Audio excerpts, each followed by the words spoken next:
Thank you, Adam. Welcome to ESPN College Football presented by Dave & Buster's. It's church and state. It's the Y and the U. Blue and red, the holy war. 14th ranked Utah meeting BYU. Week 1 season opener. College football's 150th season, and this rivalry has been one of the great ones. Of late, Utah has dominated. They've won 8 straight, although the last 6 and 18 of the last 21 have been decided by a touchdown or less. Utah won the toss. They defer, and BYU will receive the opening kickoff.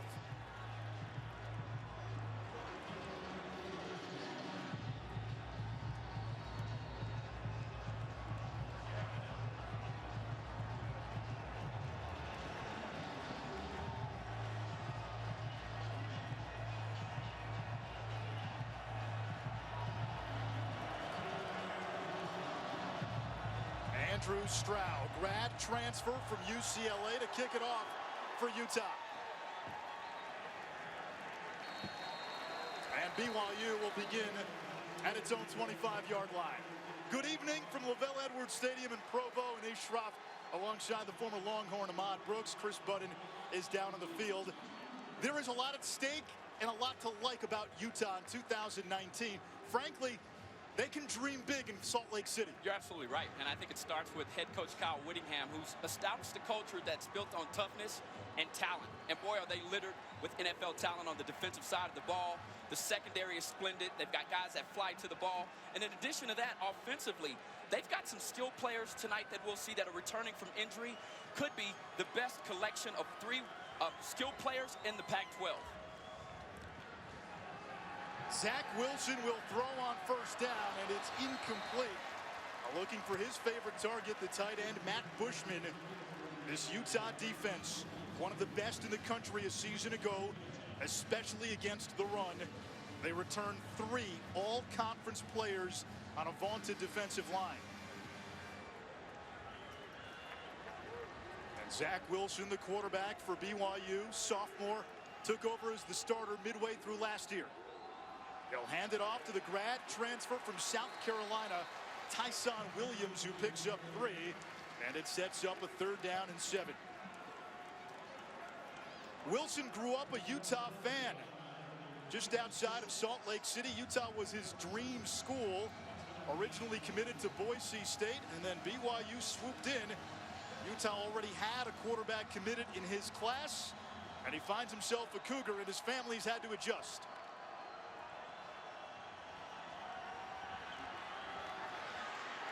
Brought in by Bushman near midfield. BYU's leading receiver in each of the past 2 seasons. Manish, we're looking at an elite tight end. Bushman a season ago in this matchup tore the Utah defense apart. The way he high points the football, excellent ball skills. And that's the matchup they want. Zach Wilson at any time can go to it. He feels very comfortable with Bushman. Back to the air. Here comes the pressure. Wilson floats one toward the sideline and gets rid of it. Terrell Burgess on the safety blitz. And protecting Zach Wilson is a communal effort for BYU. He took 23 sacks in his 7 starts. And the coach just told us a lot of those were because he held on too long. Yeah, it's a combination. Pass protection breaking down, wide receivers maybe shortening their routes or not getting into their route. There was a number of things. They're going to try to clean that up this season, and if they want to be an elite team, they have to. Oleva Hifo on the fly sweep, and he is erased for a loss. It sets up 3rd and long. Francis Bernard, the BYU transfer, in the backfield. He's a very sharp young man. He's got great football intelligence. That time they're dissecting the fly sweep, and that play is designed to make sure that you can hold these defensive ends that are extremely good, and I think that's a play that they want to sprinkle in and out. But this is a situation they don't want to be in, a 3rd and long situation where now you're relying on your outside perimeter players where that is not BYU's strength to convert. Bushman, the tight end, lined up at the bottom of your screen.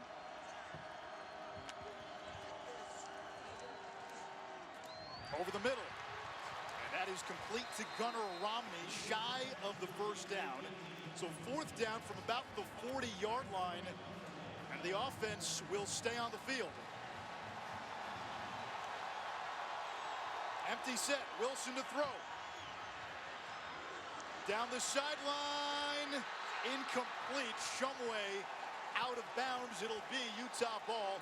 We had a feeling, talking to Kalani Sitake yesterday, they would be the aggressor and push the agenda early against Utah. And I tell you what he also loved, he's liberated his quarterback, Zach Wilson, who's in his sophomore season. He said, listen, I don't want my guy to be scared. I want him to throw downfield. And the way that this Utah defense plays, because they crowd space, sometimes the only thing you can get is downfield. It was an early, gutsy call. Didn't work out in favor of the Cougars, but if you are on this BYU team, you're proud of your coach for taking a chance there.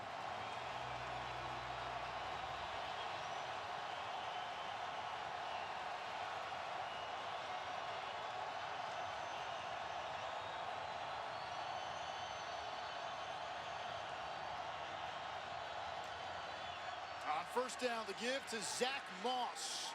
And he bullies to the 45, a gain of 4. Let's check in with Chris Budden downstairs. Well, this is a friendship between two head coaches. Kalani Sitake was an assistant under Whittingham at Utah for 10 years. And even though they're now at rival schools, the friendship has remained very close. They're golfing buddies. And on a normal week, they would talk once a week, but they haven't spoken since July. Sitake telling me he wanted to keep this rivalry intact. There was a lot of hugs before the game, but they're not on hold now. They haven't been talking. People in this state have talked about this game since March. Here's Moss using a stiff arm and picking up a first down. The return of Zach Moss, so big for Utah. He missed the last 5 games of the season with a knee injury. Still ran for 1,000 yards. He's done it in 2 straight seasons. And he's got a chance to leave here as the school's all-time leading rusher. He's the real deal. And when you watch him on film, some of the characteristics that he possesses, first and foremost, his explosive burst, his ability to accelerate quickly, and then he has above average speed. But this is a kid that broke a lot of tackles last year and had a lot of yards after contact. Play action. And that one drops incomplete. 2nd and 10. Tyler Huntley, like Moss, missed the last 5 games a season ago with a broken collarbone. That was his injury, and durability's been a question for Huntley the last 2 years. He's missed 8 games combined. So his offseason plan and his goal for this year, play in every game. He's transformed his body. He's added 25 pounds. Did so by eating 4 meals a day, all before noon. Is that possible? Wow.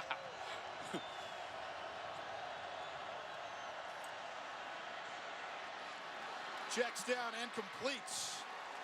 Grant Keithy, the tight end, it sets up 3rd down. And if you look at the before and after for Tyler Huntley, it's like Steve Rogers before he steps into the capsule and becomes Captain America. No, definitely needed some of that body armor. And this is a kid that, when healthy, one of the best dual threat quarterbacks in the Pac-12. Can certainly hurt you with his feet. And this is a prime time example right here for him to do that. You put the ball in his hands, let him be a playmaker. If there's nothing open, you tuck that thing and run, pick up these yards, and move the chains. He'll hand it off. It's Moss. Cuts a jagged path for a first down, a gain of 9. And we've got a new offensive coordinator in Salt Lake City, Andy Ludwig. I say new with quotes because he was with Kyle Whittingham 10 years ago. Troy Taylor took the head coaching job at Sacramento State. Ludwig came back and expect a run-heavy offense and a lot of play action. Freshman tailback Jordan Wilmore into the game for Utah. BYU showing blitz. Here's Wilmore. Ran into a roadblock. Maybe a yard, 2nd down. The strength of this BYU team, its defensive line. Defensive coordinator Elisa Tuiaki told us he feels he's got considerable depth. They may not have the stars on defense like they did a year ago with Sione Takitaki and Corbin Kaufusi. It's the Gestalt approach, the sum greater than the whole, or the sum greater than the individual parts.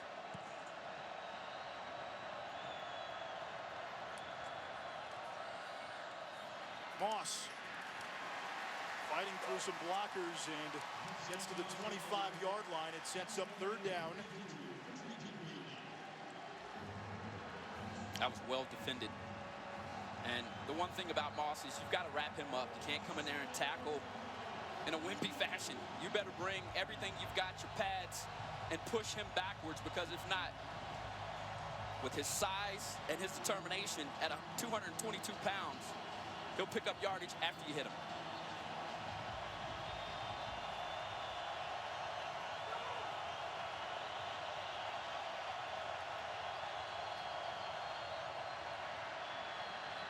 Huntley has time, and he completes to Samson Nakua, the Provo native, tackled after a gain of 2, and now a decision for Kyle Whittingham.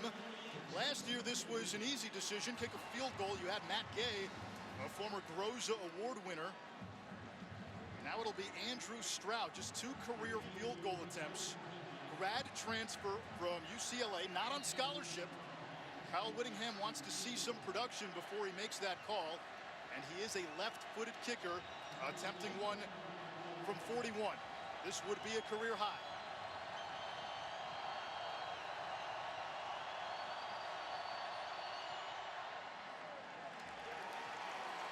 And Stroud's attempt is good. The folks here in Utah know special teams has played a big hand in the outcome of a lot of the games between these two. They've been playing for about 100 years, depending on who you ask.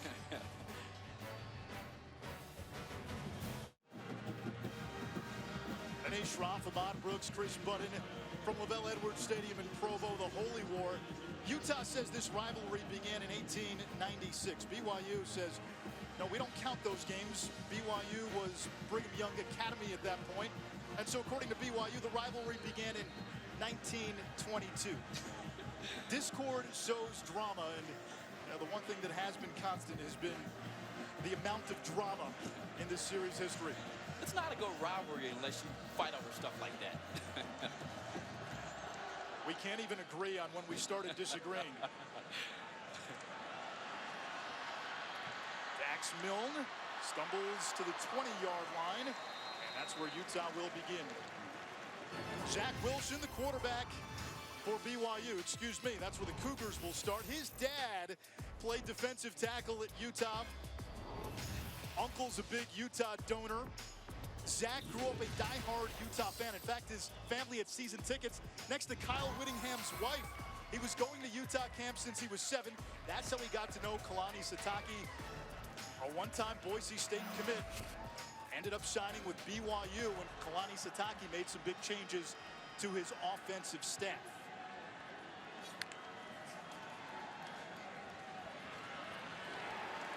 Wilson, a gain of 2 as we check in with Chris. Well, as you guys know, the most important thing about recruiting a player is what? Recruiting the mom, because at first, Zach's mom, Lisa, was like, I don't know about this. We've cheered for Utah all our lives. You're going to go wear blue. So Kalani Sitake had his wife go talk to Lisa. He goes, I think he made her feel sorry for me, so mom was on board. Zach did tell me the basement, though, still full of Utah red. Mrs. Sitake, the closer. Wilson on the slant finds Bushman close to a first down. It sets up 3rd and short. Kalani Sitake also closed the deal for Zach Wilson by promising Zach's mom, Lisa, that she could see her son every Sunday. Well, I tell you what, I think this kid has superstar potential. They've done an excellent job, Mike and Lisa have, of raising a young man that in these types of situations, the pressure's just not too big for him as he's trying to convert here on a 3rd and short. Katoa split wide, empty set. And we have movement on that BYU offensive line. False start. Offense, number 15. 5-yard penalty. Still 3rd down. They'll call Aleva Hifo, slot receiver, for the early movement. Chris Coit, head referee today. First penalty of the game. And that 5 yards may not seem significant, but it changes the way you call a play if you're offensive coordinator Jeff Grimes. Wilson to the air, under pressure. Flags down. Wilson scrambles across the 30. He's got the first, but there are a couple of penalty markers, one at the 20, one at the 15. That hurts right there. Holding. Offense. Number 77. 10-yard penalty. Replay third down. And one thing that this offense has had to get used to was Zach Wilson's scrambling ability. That's something they've worked very hard on in the offseason for the wide receivers to get on the same page, but also for offensive linemen. You never know where this guy's going to pop out. Last year, he beat Utah several times to the edge, broke contain, and now you've got a third and long situation. You've seen him go to Bushman several times before as they move him in motion at the top of your screen. That may be where they go here. It was once 3rd and 1, now 3rd and 16. Hifa breaking tackles, a valiant effort. And they're going to spot him shy of the marker, it appears, right at the 26-yard line. A gain of a dozen, and it's 4th down.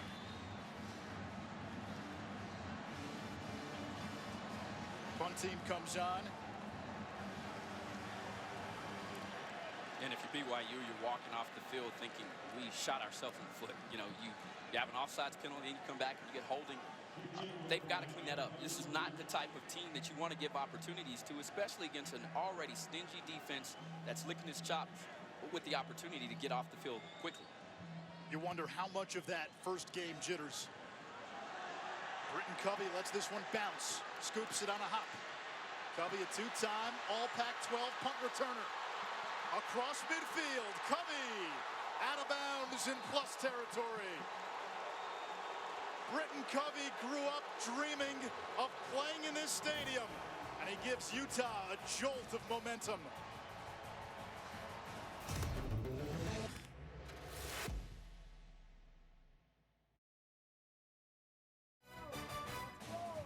ESPN Thursday Night College Football is presented by Dave & Buster's, the only place to eat, drink, play, and watch sports. And in part by Nissan, premier partner of the Heisman Trophy. Biggest sporting event in the state of Utah. And right now it's the Utes with a 3-0 lead. And they'll start at the BYU 33 after a 40-yard punt return by Britton Covey. They are winning the field position battle right now.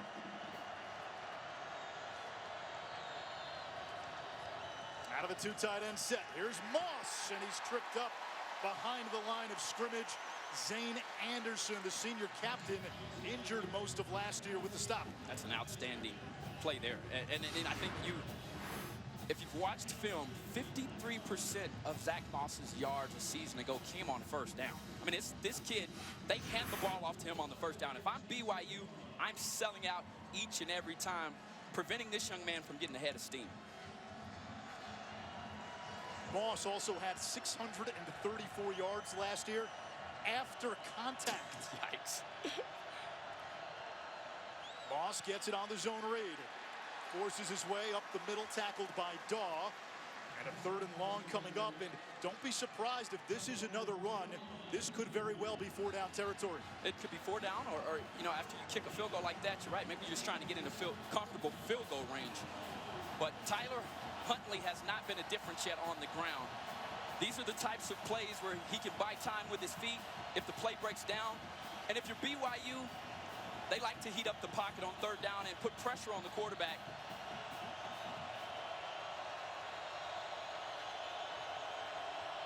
Three-man rush. Moss breaks a tackle and pinballs his way close to the 25. 4th down, and it would not surprise us to see Utah go for it here. Kyle Whittingham told us, with a new kicker, we'll probably be more aggressive on 4th down, and they're going to go for it. That's exactly what they're doing.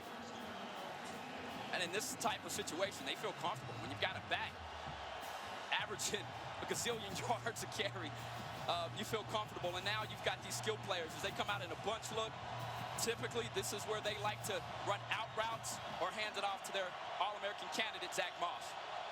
Huntley will throw. Now he'll run. Changing direction. Ambushed and denied.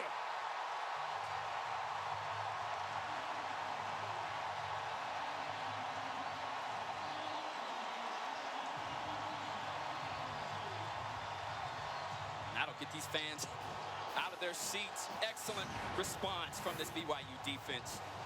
Your offense puts you in a poor spot.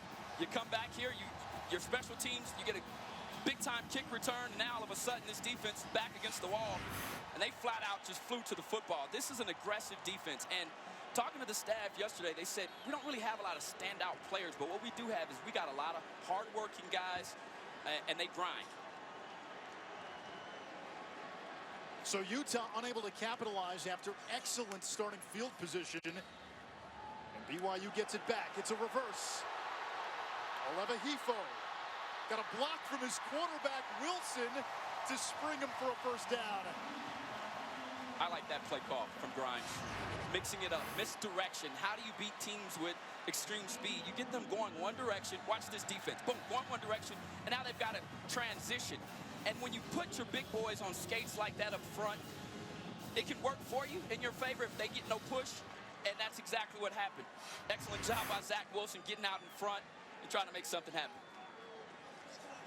That's got to be received by the rest of the team, right? Oh, absolutely. Quarterback out Indeed. there throwing blocks week one.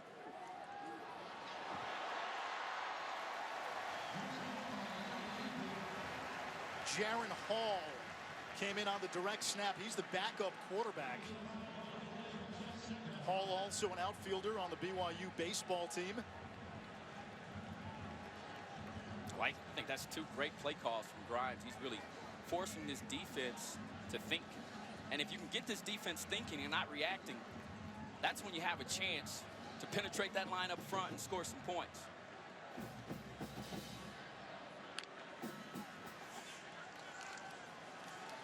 Wilson with time. Floats it downfield. Good coverage. And it's incomplete. Josh Nurse, the converted receiver, step by step with his man.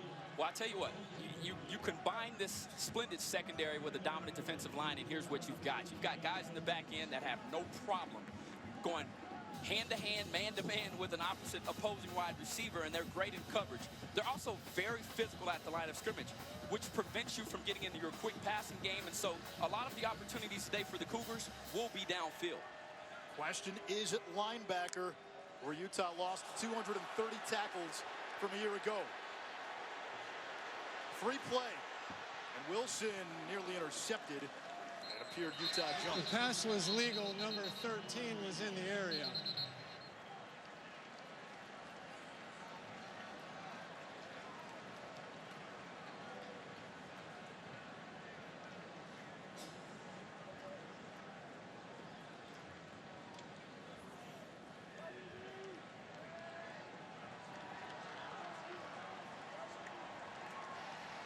Offside. Defense number 6 in the neutral zone at the snap. The 5-yard penalty results in a first down. Bradley and the all-conference D-end. 8 sacks a season ago. A little too anxious. He camps out in teams' backfields. It's not just the sacks, it's the tackles for losses. And the guy plays like a maniac at times. Last year, he lost contain a few times. I know this time, for him, these are money downs, literally. He's with an opportunity to play at the next level. So you get a third and medium where they may pass the football. He's really trying to tee off.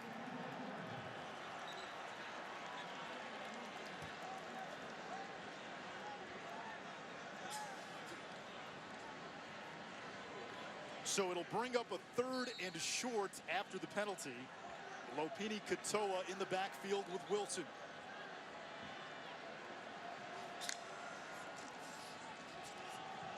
Wilson keeps it. First down, BYU. Tackle made by Mika Tafua, the sophomore out of Hawaii, who originally signed with BYU out of high school. You know what surprises you about the sophomore Zach Wilson is his decision making. Even last year, playing like a freshman in this rivalry where it's bitter and they're trying to throw everything at you, composed, poised, and made big plays. Just like there was a great decision to pick up the first down and move the chains. Toss to Katoa, leading rusher a season ago, and he brings it into Utah territory as we come up on a minute to play in this opening quarter. Ahmad, you and I were here for Zach Wilson's first career start, middle of the year against Hawaii, and he didn't look like a true freshman, young by BYU standards, 18, 19 years old. poised, marched his team downfield, and really changed the momentum, not of just the season, but of the program, knowing he's your guy for the next 3 years. You're absolutely right.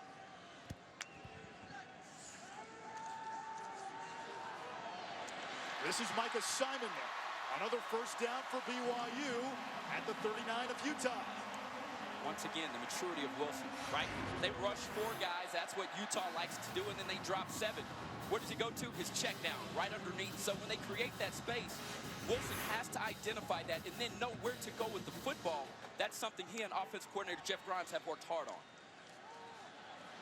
Low throw. And Tyson Williams' knee was down.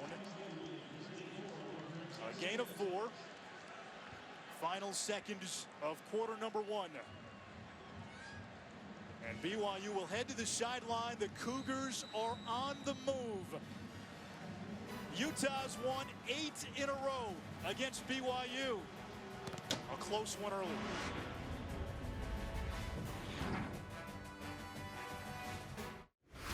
Matt Berry with a studio update. Also in a Pac-12, Arizona State hosting Kent State. Jaden Daniels becomes the first true freshman to start for the Sun Devils on opening night. Finds Eno Benjamin for the touchdown. Right now, 10-0 Sun Devils in the second. Guys, back to you. This is a game you expect Arizona State to win, but you cannot underestimate how big this opening weekend is for the Pac-12, especially after last year. Big play, Tyson Williams, the South Carolina transfer, rumbling for 18. Yeah, he's going to be there, steady, back in the backfield. And this coaching staff said, listen, when he came in, he knew what to do. He knows how to take care of his body. And he's really stabilized that running back room. He won this job doing exactly that, being a leader, but most importantly, playing the collegiate game like a pro. BYU going quickly. Wilson. Over to Bushman, thrown down, shy of the 15.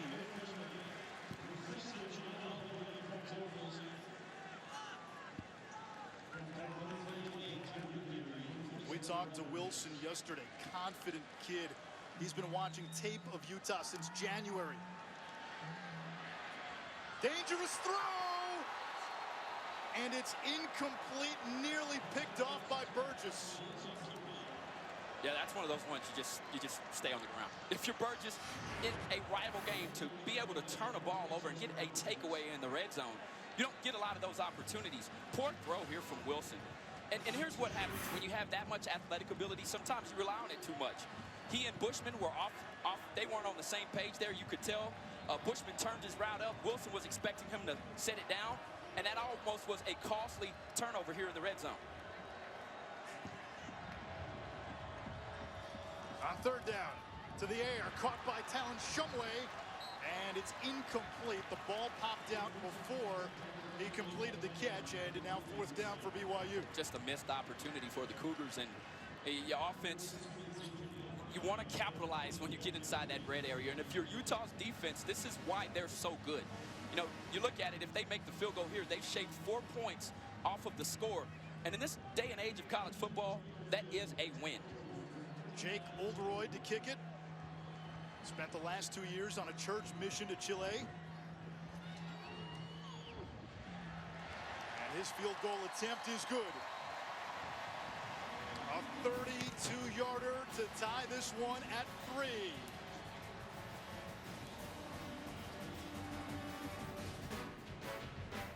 Matt Berry with a studio update exclusively on the ACC network. The champs in action against Georgia Tech. Chase Bryson, Trevor Lawrence done for the night. Frank Lamson Jr. the touchdown. It is all Clemson. 49.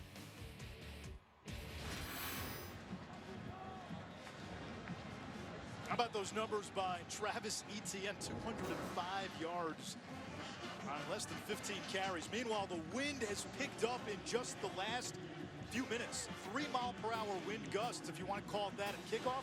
Up to 20-mile-per-hour winds now. Certainly changes the way you throw the ball downfield, and even in the kicking game here, it could make the difference. And both of these teams have what you would call inexperienced kickers. BYU, Oldroyd coming back from a mission. Kicking a question mark for Utah. And a special teams blunder by the Utes.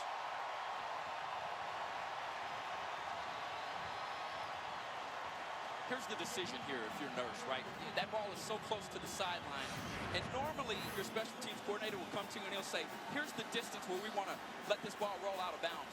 That just took a BYU bounce. And what it did was it now gave them the momentum. You're inside of your 5.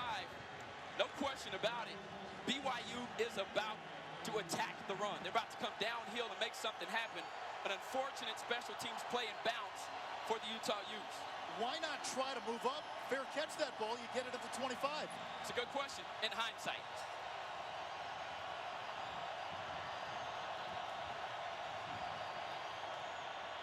Moss on first down.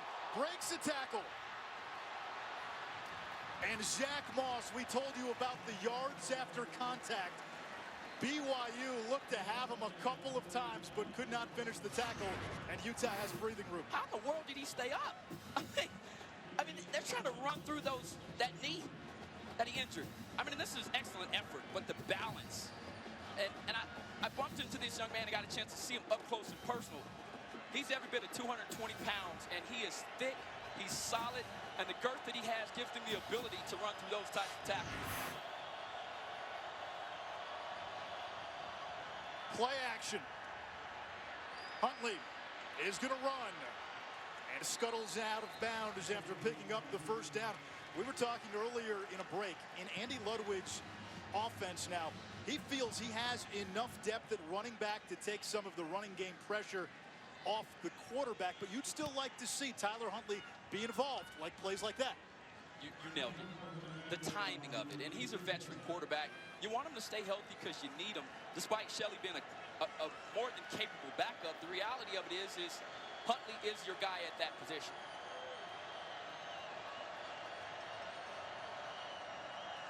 Huntley with time. Wide open, and it's dropped.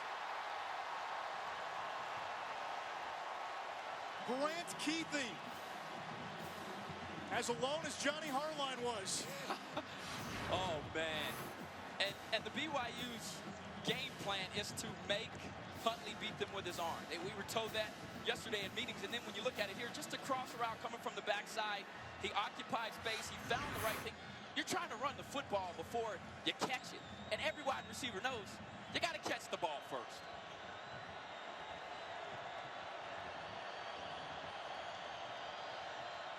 And BYU showing blitz. Give us to Moss. Can't get away from Isaiah Kafusi.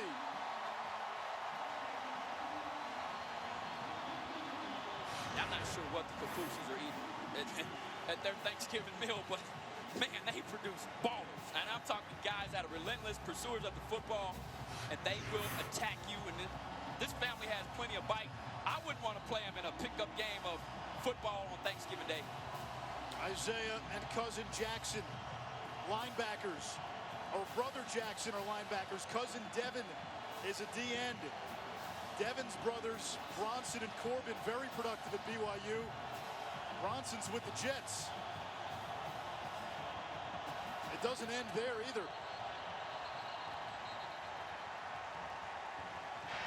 Delay of game, offense, 5-yard penalty, still third down.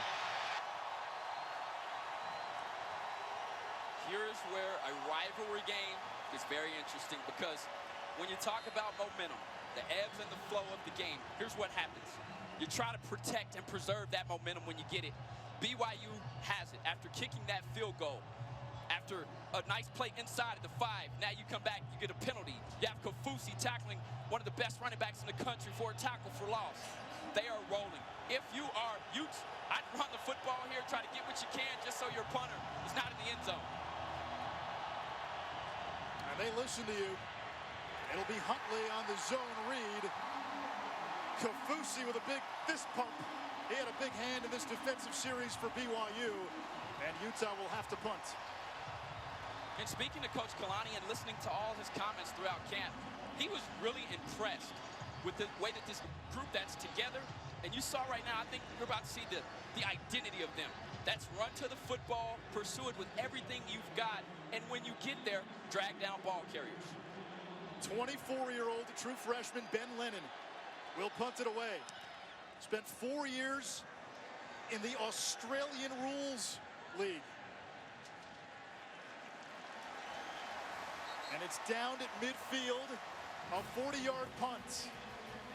BYU takes over with terrific field position.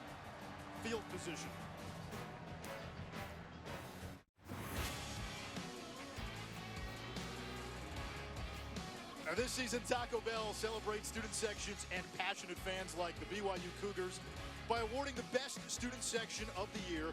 Go to ESPN.com/Taco Bell to see if your team made this week's rankings and to see how your school can compete. We were just marveling at the bravery of that man in the BYU student section. Oh, that boy. is courage. That is bravery. I salute my hat if I had one, and tip it to you, sir. But I can't say it's smart. Courage is not all created equal. Little wounded duck near the sideline and caught by Gunnar Romney, sophomore from Chandler, a gain of 8. Oh, he's flashing that big arm now. You're on one hash and you throw it out to the opposite side of the field. And that's what has the 20 NFL scouts that are on hand tonight thinking that this young man could be a special player. That's a great first down call. You get into moving your chains into a nice rhythm and momentum. Let's see if this BYU offense can keep it up and put their foot on the gas. Yeah, that's a dangerous pass. You've got Jalen Johnson lined up there for Utah, one of the best DBs in the country. Wilson flushed, intercepted, picked off by Utah. Francis Bernard, the former BYU Cougar, runs it back. And in the last 9 meetings now between these two, that is the 8th defensive touchdown by Utah. Well, go back to a season ago, and Blackman has a pick six that really got the Soaring started for the Utes, and this is just a phenomenal play. Bernard, there was supposed to be inside, but you saw him, his awareness. They talked about how intelligent this guy is. He sees the back. Williams going out to the flat. What did he do rather than just standing there? He moved to where the football is going, slid right underneath that route, caught Wilson off guard as he was being brought to the ground from the pressure, and that swings momentum in a serious way to the Utes.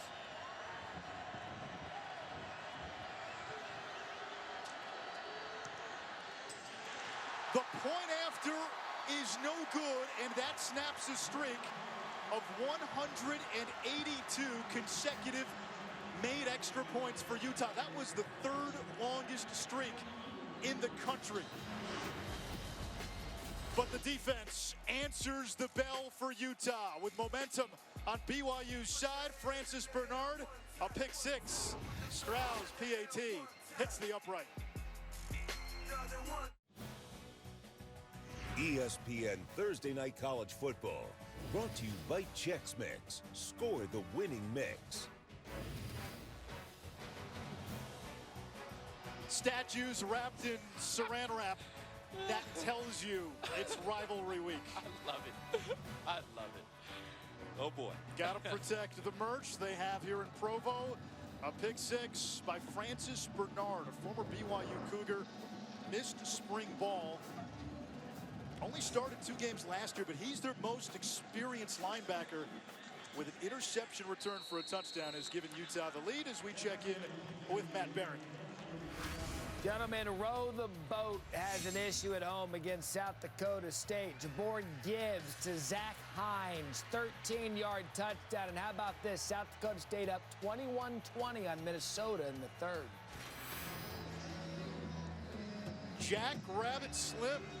Tell you what, the Missouri Valley Conference, that is the SEC of the FCS, and South Dakota State is one of the better programs in the FCS.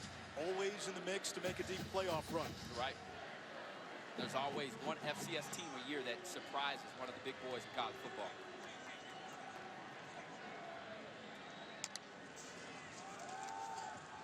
Wilson to Bushman. And Matt Bushman forces his way upfield, a gain of 17.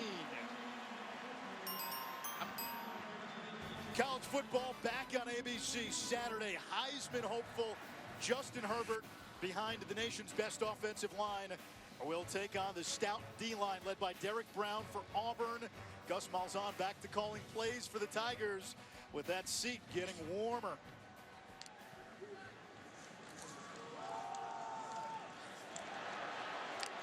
Good vision there by Lopini Katoa, the team's leading rusher last year. And he gives BYU 6 more. And this is what's impressive about Zach Wilson. Throws the pick, comes right back out on offense, gets his team into the right sets, makes the first throw to Bushman. It doesn't carry over the mistakes. With the weight that they've put on him of this program, that's the way he's going to have to play in order for them to excel.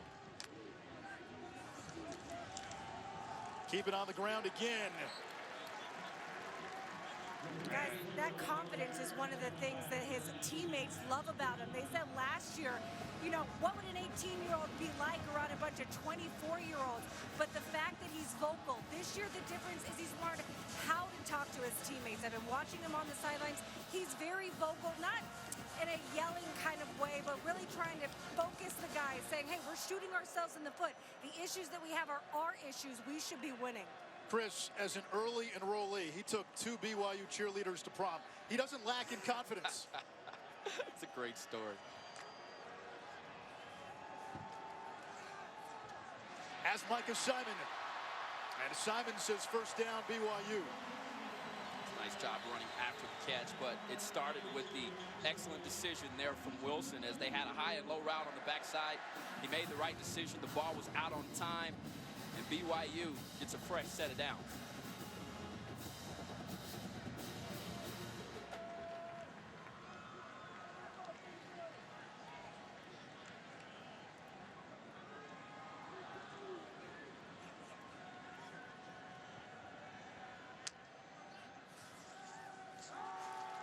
Wilson in trouble, gets away, buying time, looking downfield. Now he'll run, gets a block from Katoa. Wilson into the red zone. A night at the Improv for the sophomore.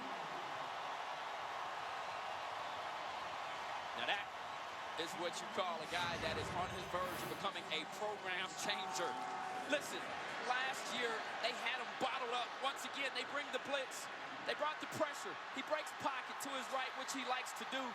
But these moves, the kid runs so smooth. And, you know, he ran track in college and, in high school. And when you look at him, you're like, he's not moving that fast. But he continues to create separation, especially when his stride opens up.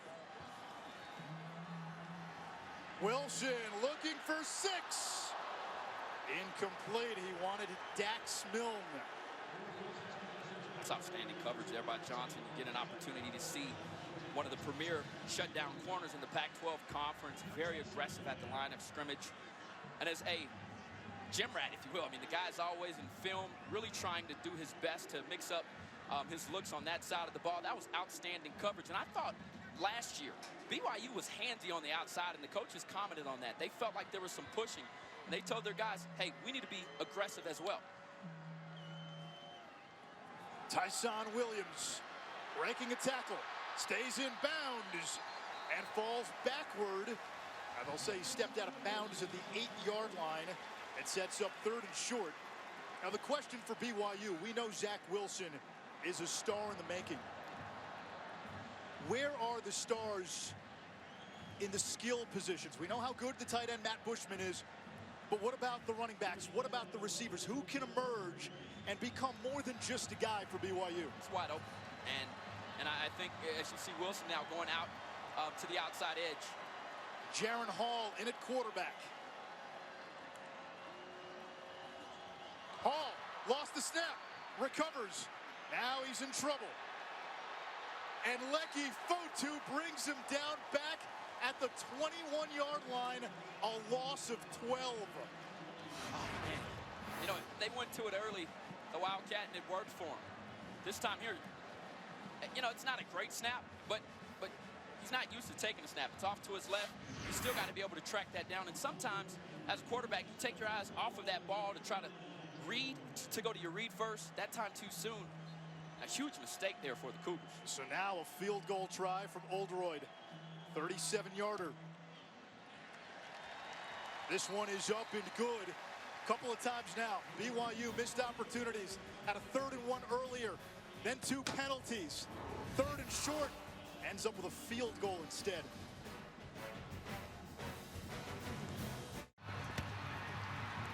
This season, for every field goal and extra point made by participating universities, All-State will make a contribution to the school's general scholarship fund.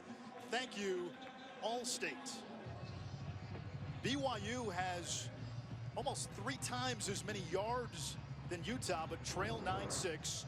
Big play in this game, Francis Bernard, linebacker for Utah, with a pick 6. Utes missed the PAT.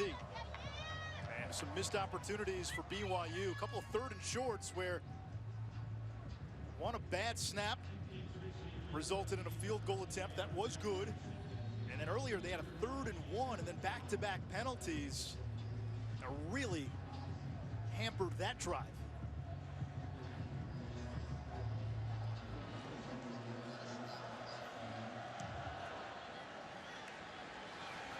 Utah will take it out to the 25-yard line.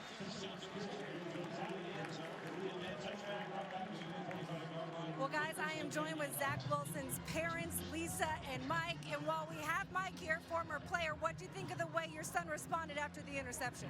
You know, I think he did a good job. I think he came back and didn't seem to faze him. One thing about Zach is he really doesn't dwell on things like that. He just gets over it, moves on to the next play, and hopefully get us go win. Mom, we were told that you were the one that needed to be convinced for him to play here. So when Zach says, hey, Mom, I might want to wear blue, what was your first reaction? Well, of course, we didn't love blue. We loved red for a really long time. He played at the U, and we were all red.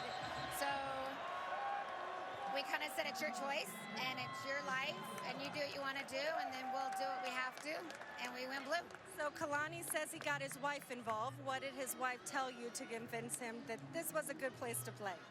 I don't know if she told me anything. I think she just got to be my really good friend, and I really loved visiting with her, and I loved Kalani and Timberlake as people, and I thought these are the second parents I want to my son. Dad, for you, you know, he had a chance to go play at Boise State, but the fact that you can be here every week, be able to see him on a short drive play, what has that meant for your family? It's been great. We get to see him every Sunday. We talk every night. I was at the hotel last night, going over coverages, defensive routes, keeping him calm. He probably does a better job of keeping me calm, but it's been great to have him home. What was your biggest piece of advice last night? Just go have fun. Just enjoy the experience, and not a lot of guys get to do this. So just really relish the moment, live in the moment, and enjoy it. So what happened to all the red clothing? It's on the very top of my shelf, because I have 4 sons. I never know. We hope we stay blue. We hope we stay blue for 12 years, but you never know. What are the emotions like as you as a mom watch your son play? I cried for about 4 days, and I was super upset, sick to my stomach. I couldn't sleep. I was up all night. And then today, it just hit me, and I thought, I can't save him. I can't change it. I can't do anything, so I'm just going to have a blast and hang out and love the fans and love our family. You told me something great before the break of what Zach, the first thing he thinks of when he throws an interception. What is it? He said, my mom is freaking out. He said, right as it gets caught, he's thinking, oh, my mom's dying. Now, one of the things was that on Sundays, he gets to go home and have dinner. So what is talked about at dinner with a football family? Football or everything else? Seems like it's always football. He always has his iPad in his hand, and he's always dissecting the plays. He honestly wears me out, and I love to do it. He has a tendency to wear me out. So. Well, I really appreciate the time. Thank you, Lisa. Michael, I appreciate it. Thank you. Have a good one. Go Cougs! Yes. What Mike Wilson said about always having the iPad out. We found that out yesterday. Yeah. This kid's a film rat, and he watches college games. He'll watch Dak Prescott. He'll watch Patrick Mahomes. He was watching tape on BYU Utah from a year ago, back in January. He said it got to the point where it was too much, and I had to disengage just a little bit.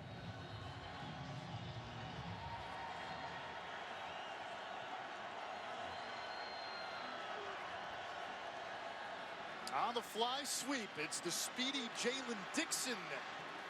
And Dixon with a nice run, first down. He really came on late last year. 16 catches in the last 2 games, half his season total, and was a big part of Utah's offensive success in the bowl game. He's got speed, he's got whip, and that quickness and burst that you just saw. And when he's out on the outside edges, he's a dangerous player and certainly has the ability to take it the distance. And here the Utah fight song play as he crosses the end zone. Moss.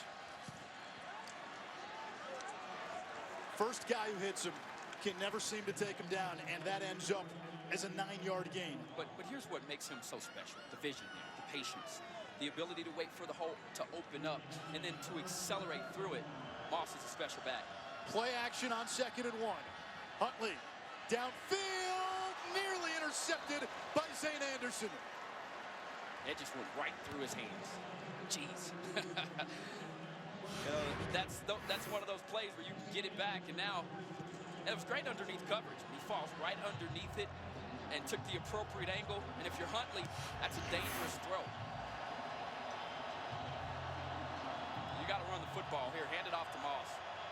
They do. Moss into an armada of blue, no gain. 4th down. Those are the types of plays on defense where you talk about getting a surge of energy. You know they're handing off the football. The defensive line, the linebackers, the safeties, everybody's locked in and ready to lay somebody out. That time, that was a key call. They read it, they saw it, and now this Utah offense with the decision to make. Do you keep your offense out here on the field and go for it? But I go back. They lose 3 key players off of their offensive line. This is where you see it show up. They're breaking in some new offensive linemen today, and the BYU defensive line, they won on that particular play. Play clock down to 3. And a timeout by Utah. They'll talk this over. Still 1 timeout left for the Utes. A big 4th and 1 late in the 2nd quarter.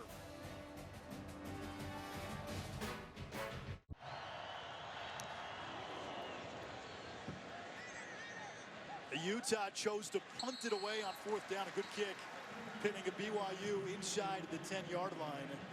A 41-yard punt by Lennon.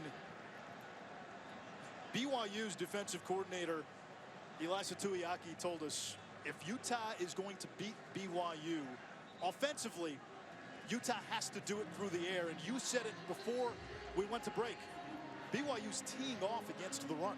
Well, I mean, think about it. When you've got a player with Moss's ability, that's the smart thing to do. And the one thing you don't want to do is let Moss run rampant out here and embarrass you and your team. And they're selling out right now, and this defense as a whole is taking that challenge on and doing a good job of preventing a very good back from popping a big one. Wilson will keep and slides down. This might be targeting. Julian Blackman hit him. A quarterback going into a slide is a defenseless player. Awfully close. And that's one of his best friends, Blackman. And, geez, and it was an ugly slide. Let's just face it. He was caught in between there. He was like, do I slide? Try to get an extra yard. And to me, it looks like a clean play when you watch it here, but it did not look great when you saw it live, but after seeing that replay, it looked like a clean hit. Wilson has to make a decision. Slide or stand up and run. A 4-man rush. Wilson steps up, and down he goes. Mika Tafua, the sack. Coaches told us he's made the biggest stride since last year, and now this rivalry is heating up. He has outstanding ball get off, and his hands here against the right tackle was outstanding. I mean, he gets his hands off of him. And this entire defensive line, they do a great job of making sure that blockers can't get those grippers on them. And it's getting a little testy as you're hearing the reaction from the fans on the Jumbotron of a little extracurricular activity. And that happens in a rivalry game. And here's what you can't do. You can't let your emotions get the best of you. You've got to make sure that you don't cost your team with a stupid penalty. Timeout, BYU. And that's something that coaches are always trying to talk to their players about in a matchup like this. A timeout by BYU, 2:35 to go in this first half. Ahmad, you played at Texas, you had rivalry games against A&M and Oklahoma. What's the hardest part about keeping those emotions in check in that game? Well, Port Clemson rolls against Georgia Tech while the Pac-12 takes a hit against the Group of Five. In year 2 of the Herm Edwards era underway at Arizona State, Jesse Palmer and Joey Galloway join me coming up at the half.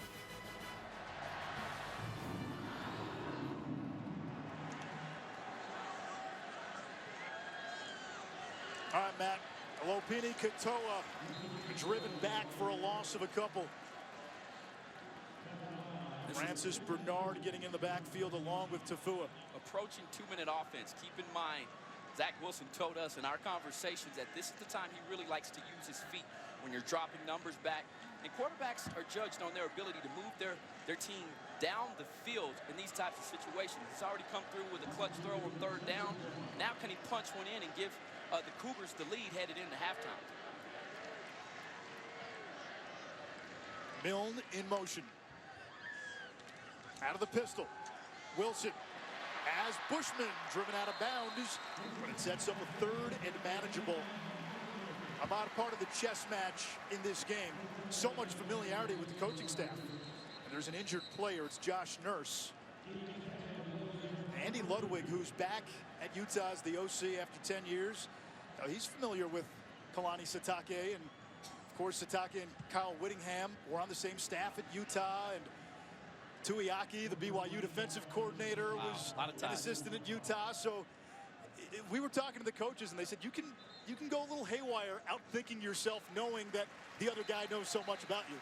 Absolutely, his nurse is walking off the field, and the thing is when you're that familiar with a coach on the other side of the ball, adjustments are going to be a key part. And Utah's defense made an outstanding adjustment in the 4th quarter of last year's ball game that I think really helped them come away with the victory. Which coaching staff this year will be the difference in a highly contested matchup right now? That 3 points only separates the two teams. Katoa split wide, empty look on 3rd and short. Wilson has time. Over to Bushman again. And he is cut down shy of the marker, so it's 4th down. Devin Lloyd on the stop, making his first career start. Timeout, Utah. And Utah uses its final timeout to stop the clock with 1:22. That was well defended. They bracketed Bushman as a tight end, meaning they put 2 guys on him, knowing that that's Wilson's safety net. Run just a drag route underneath. They tried to rub right there at the middle of the field, but the Utah defense having none of it. And Bernard once again making a very savvy play, following and where he thinks the ball's going to go, and a nice secure tackle there to prevent them from picking up the 1st down. And that linebacking unit, that's where the question is on this Utah defense. Yeah, they missed a couple of DBs, but they feel pretty good there. Cody Barton and Chase Hansen were the best linebacking duo in school history. 230 combined tackles a year ago.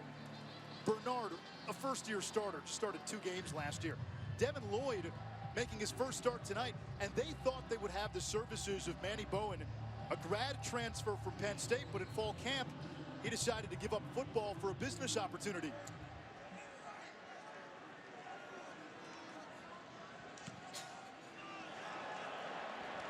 Terrific punt. Covey. Wow. Reversing field and thrown down. What a play there. Special teams. That was an outstanding kick. And an outstanding coverage there. Diane Gawaloku on special teams with the hustle. A 56-yard punt. Wow. So 1:15 to go. Utah will start inside its own 10-yard line.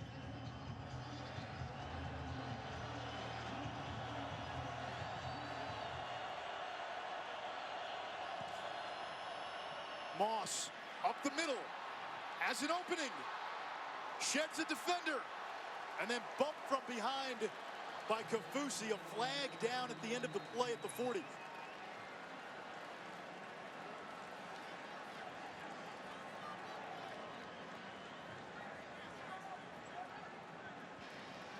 Personal foul, face mask, defense number 5. 15-yard penalty added to the end of the play. First down. It's Gawaloku. After making that outstanding special teams play, just goes high. And Moss right now, that's the type of play. You know, if you're BYU, they've only got 14 yards passing the football. I think you continue to try to stop the run and sell out even in a 2-minute situation. So Utah from its own 8. Now to the 49 of BYU. Huntley goes down hard. Flag back at the Utah 45. Offense, this likely 50. coming back. 10-yard penalty. Replay first down. Remember, Utah out of timeouts. Here's where you hope your experienced veteran quarterback Huntley can get this offense in and out of their plays. Costly mistake there on the Utes offensive line as you push yourself back after momentum from an excellent run from their running back, Moss. 3-man rush. Huntley near side. Keithy driven back immediately by Austin Lee, the leader of that BYU defense. And it's 2nd and long now. Clock continues to run. Utah all out of timeouts.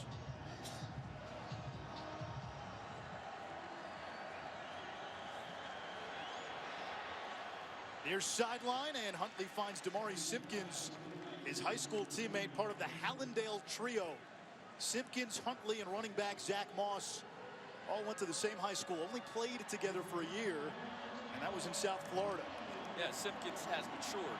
They've been waiting for that guy to have a breakout year. He's got the right skills, and now I think if you're the Utes, you're just trying to pick up enough yardage to get in the field goal range and try to put one through the uprights. And if you're BYU, you want to keep everything in front of you. Do not give up an explosive play or something over the top. 11 seconds to go in the half.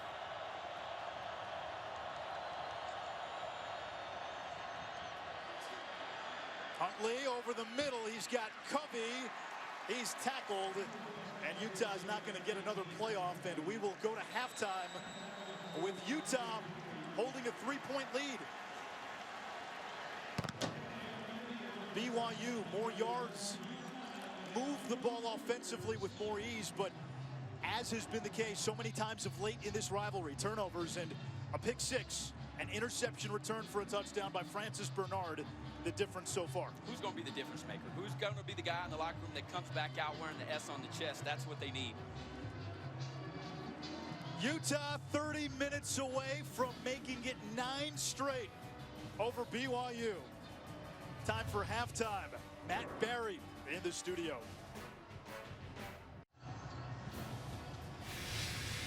Welcome back to ESPN College Football, presented by Dave and Buster's. The last 6 meetings in this holy war have been decided by a touchdown or less. It's a 3-point lead for Utah as we get ready for the start of quarter number 3. We take a look at tonight's game flow brought to you by Progressive. Yeah, it's been a night of miscues for both sides. It's here at BYU with a 3rd and short inside of the red zone, bobbled snap, and then Zach Wilson with a costly mistake that led to a touchdown for Utah, the only touchdown of the game. But Utah, they made their mistakes. Missed extra point, and then a drop pass that would have kept this drive alive, and who knows what would have happened and would they have gotten more points. But both teams in this first matchup have shown jitters. Who settles down first and which team is going to keep the momentum longer, that'll be the difference in this ball game. You see that 1 turnover, and that is the difference in this game. Utah has won 8 straight against BYU. Fair catch is called for. Utah ball at the 25. We check in with Chris Budden. Well, Kyle Whittingham told me the second half will come down to 2 words: explosive plays. He was very frustrated with his offense, their ability or their inability to move the ball down the field. They like to take some shots. On the other side of the ball, Kalani Sitake telling me that he was very positive with his team. He said, hey guys, we're down 3 and we haven't even given them our best shot. We need more energy, better focus, and cut out the mistakes. What Chris said about the explosive plays, Ahmad, that begins with Tyler Huntley, the quarterback. It absolutely does. He's got to be able to manufacture those, create those, whether it's the threat of running with his feet or doing it with his arm. Zach Moss. No, a little misdirection And it's Huntley on the keeper. Tyler Huntley in that first half, only 9 attempts, 6 completions, 33 yards. Moss, who is a bell cow, 66 rushing yards in that first half. I like the run here to start it off. I mean, if you're asking me, I think this kid is more of a threat with his arm when he can force defenses to defend his feet. And we just didn't see enough of that in the first half. And this time here, making a conscious decision to keep the ball and pick up some decent first down yardage.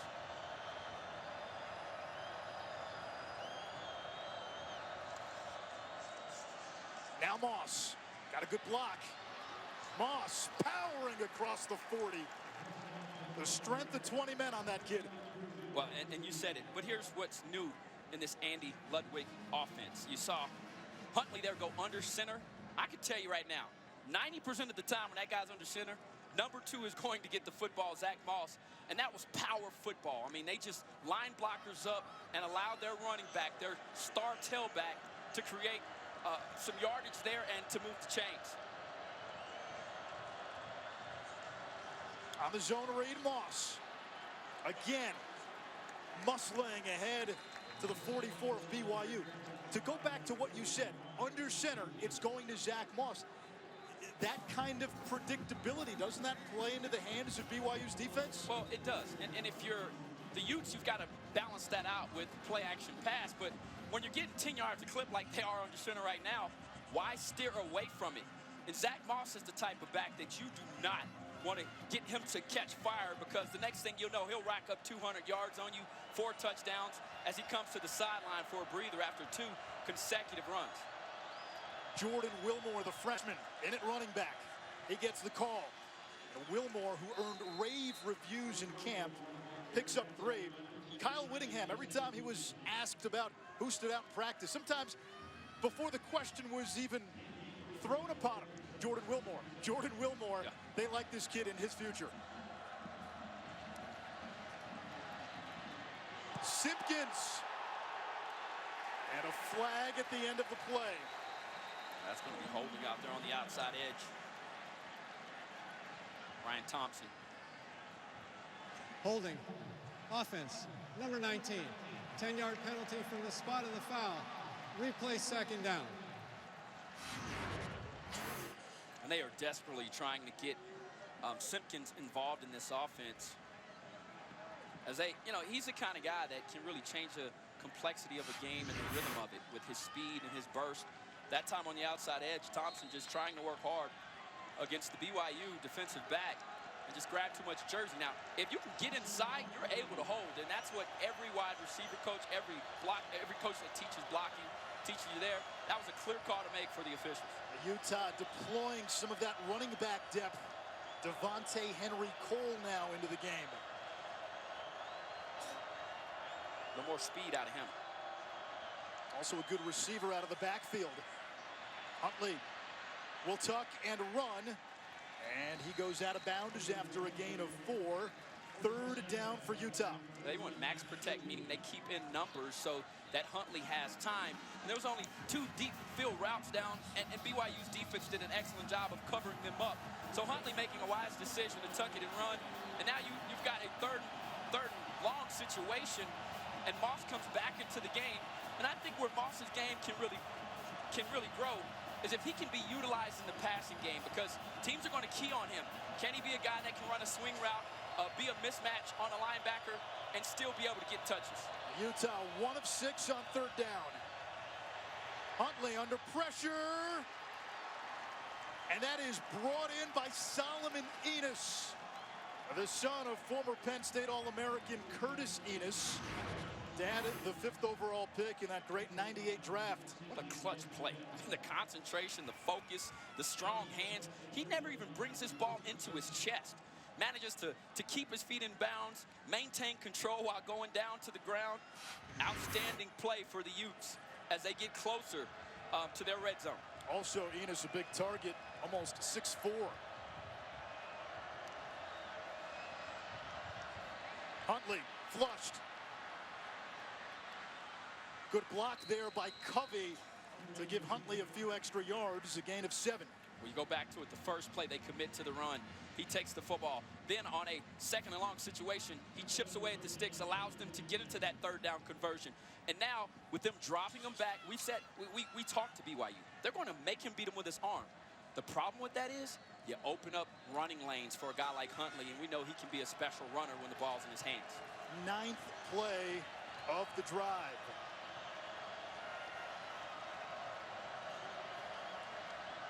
Moss powers for a 1st down. He's fun to watch. I mean, just the way that he explodes to the hole, outstanding.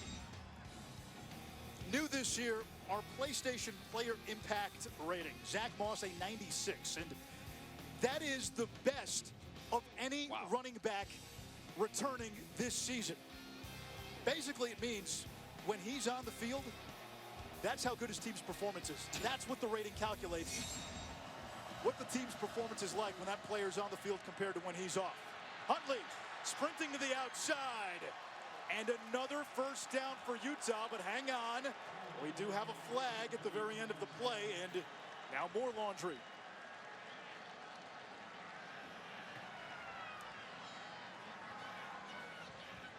And the jawing continues. D'Angelo Mandel getting into it. 16 in blue.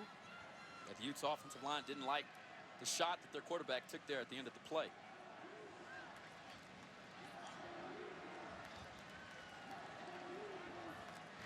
There are 2 fouls, both by the defense. After the play, personal foul, late hit out of bounds. Defense number 12, half the distance to the goal. After the play, unsportsmanlike conduct. Defense number 12, his 1st of the game, half the distance to the goal, 1st down. So both penalties on Malik Moore, a backup DB, a sophomore from San Diego. That'll be hard to get time after that, you know, and the problem for BYU's defense. Number 16. Yeah, and that's got to be D'Angelo Mandel. Malik Moore, they said 12, and they meant 16. They make the correction. Mandel left BYU a couple of summers ago. Just wasn't the right fit for him. Came back a year ago, changed man. 1st and goal. On the fly sweep. Reaching across the pylon, and a touchdown for Jalen Dixon.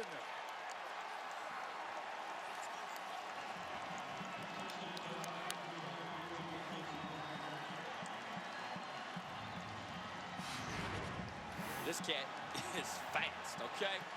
He's a cheetah out there on the field, and Dixon runs track, and he's explosive. You saw the angle there. He just totally destroyed the angle of the BYU defender.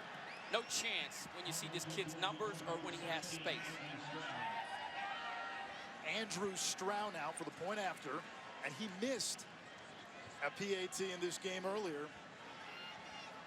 He's a left-footed kicker, and Utah told us that the holder Ben Lennon, 24-year-old freshman from Australia, there was some difficulty in spinning that ball on the hold, and that was an issue early on in camp. They will review the last touchdown.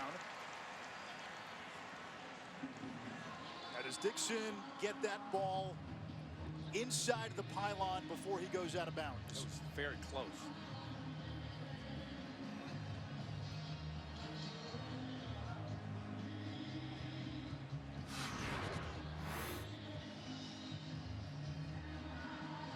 I think what the officials are looking at here is, did he maintain possession? And he extends his ball. Wow. Well, if it gets over, even briefly, if it's over and he's got the ball, it's a touchdown because then the ball is dead. But yeah, does he start to lose possession? If that's a fumble out of the end zone, boy, this is a game changer, Ahmad. That would be a touchback. It looked like he broke the plane. It did look like he broke the best angle there from our camera crew. However, well, does he step out first? It looked like he crossed the plane first, and excellent effort there to try to get this ball out. Right there, it looks like he has possession, and that breaks the plane. I would assume that this play stands for sure. And even if you see that little juggle, once he breaks the plane, it's a dead ball. So then you don't have to maintain the control. He's a runner at that point. Yeah. It's not the same as what we like to say these days, completing a catch. He's already a runner. He's made that football move. And so as soon as that ball breaks the goal line, it's a dead ball. And speaking of running, I think the story there was Tyler Huntley. You know, really just came on there and made some key plays with his feet.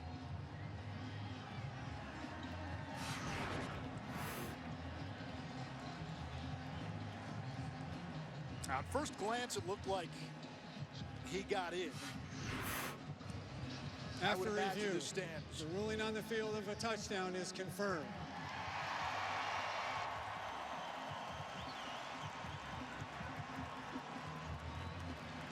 So now the PAT, and as we mentioned, they struggled with the hold. Ahmad, you were a holder. What's different about holding for a left-footed kicker? Well, now you're using your left hand to spin the laces out, and it looked like on that missed extra point that he wasn't able to do that. It's difficult, and it happens in a matter of split seconds.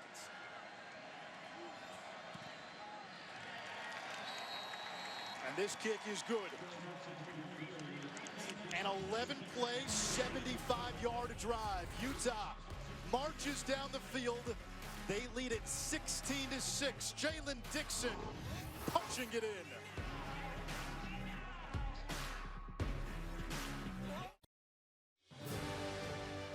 ESPN celebrating 150 years of college football.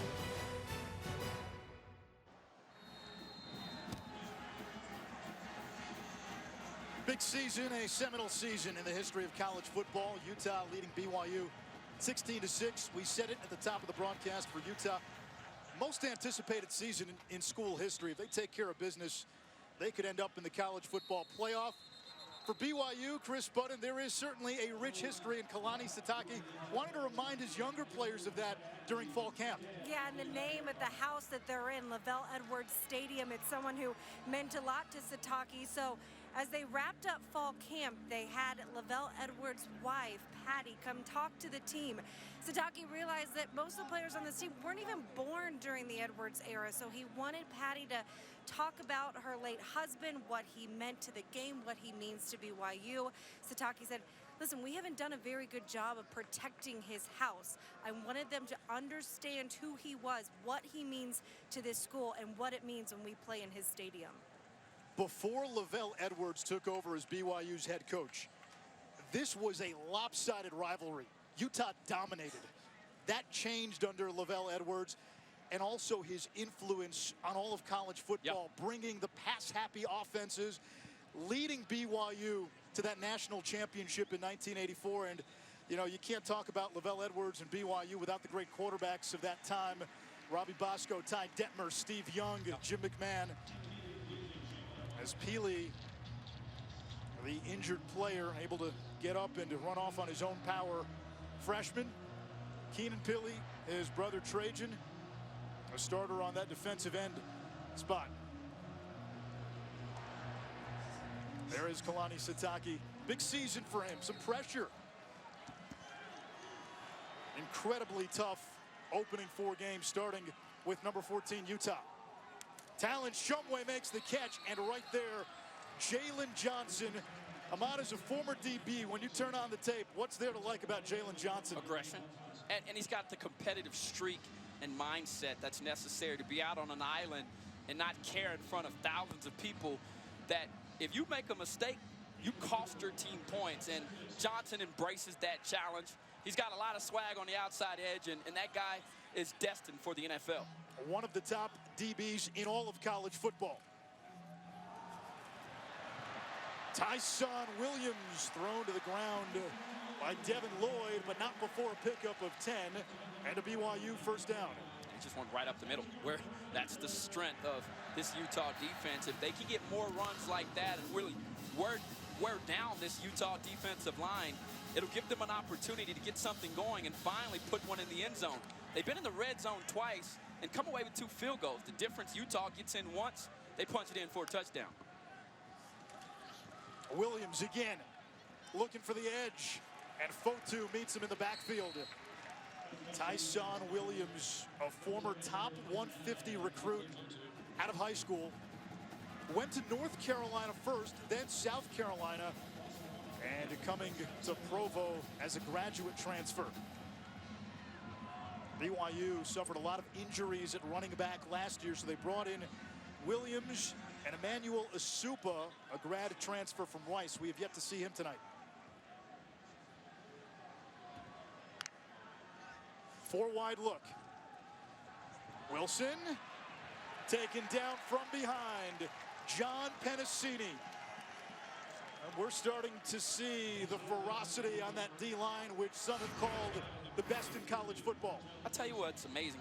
These guys all have NFL-type specs. Zini at 6'2", 333 is just a man in the middle. But it's their effort after the play breaks. I mean, you can see these guys on film. They'll chase the ball down 10, 15 yards down the field. Yes, they've got talent, but they've also got heart. Wilson, dangerous pass nearly picked off.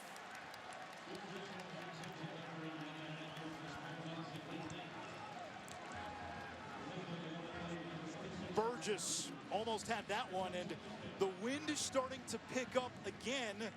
BYU will punt. Now, wind has been intermittent in this game, but at times it's really ramped up. Oldroyd, who handles the place kicking duties, also handling the punting duties. Covey inside his own 20. Stays on his feet and taken down as he gets across the 25-yard line. Utah with a 10-point lead midway through the third quarter. The college football playoff lives on ESPN.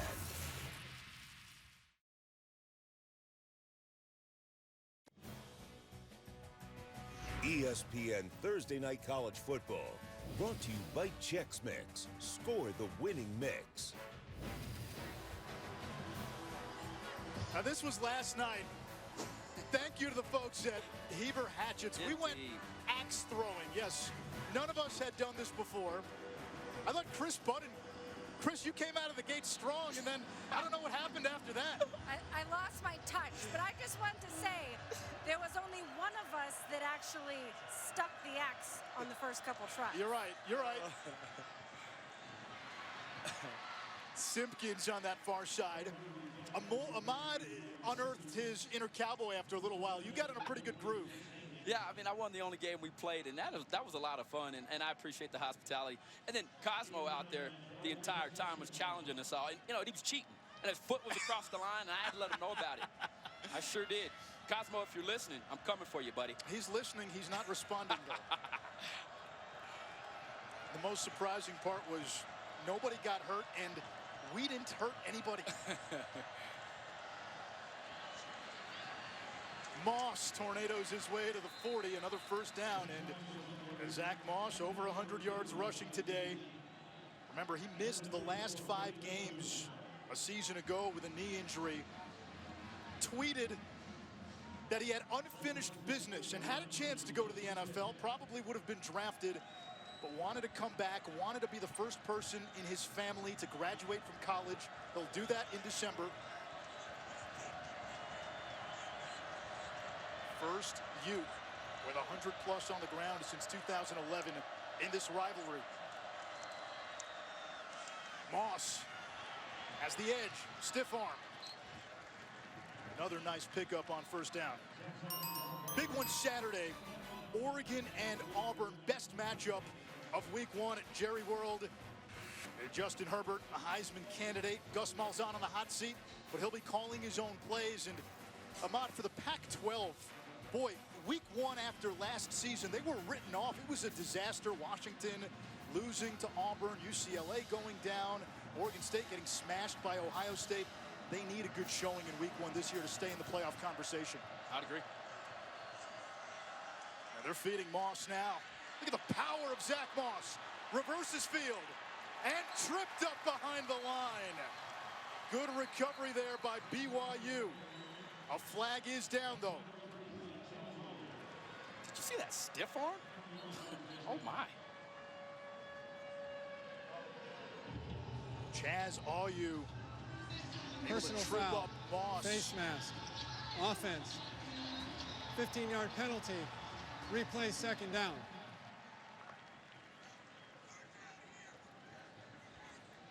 So this one is coming back.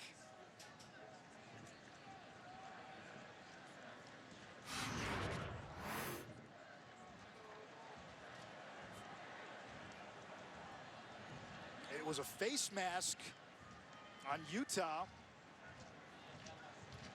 That looked like a stiff arm. Well, it looked that latter part, maybe his hands got caught, his fingers, and when he jerked down, that might have been what the official saw.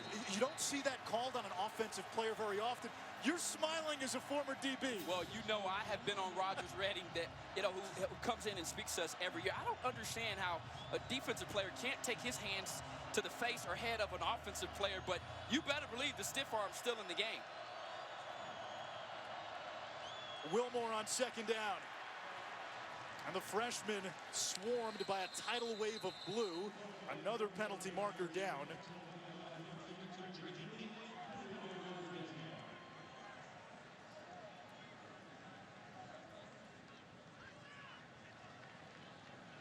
Holding. Johnny Mahia is slow number to get 55. up. 10-yard penalty.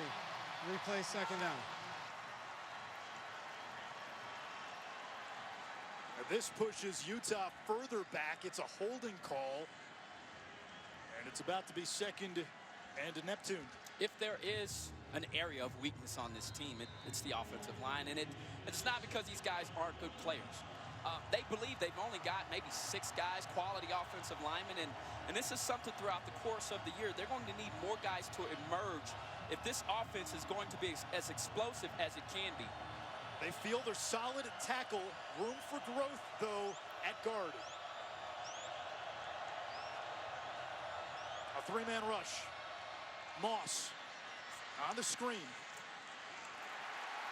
And a nice tackle in space by Dayan Gawaloku. Senior who escaped war-torn Liberia with his sister. When he was 5, his sister was 7. Came to Salt Lake City with nothing more than the clothes on his back. It's a great story, and that was a great open field tackle. Not easily done against Zach Moss, who's known for breaking the first tackle. Dixon. And Utah will punt. Hang on, extracurriculars again at the end of the play. Wow. You talked early about controlling your emotions in a rivalry game. It looked like the action was just moving this way. I didn't see anything that was extracurricular. I'd like to see it again, but it appeared to me, though, he was just chasing the football. After the play, personal foul, face mask, defense, a 15-yard penalty, automatic first down. What a costly penalty by BYU.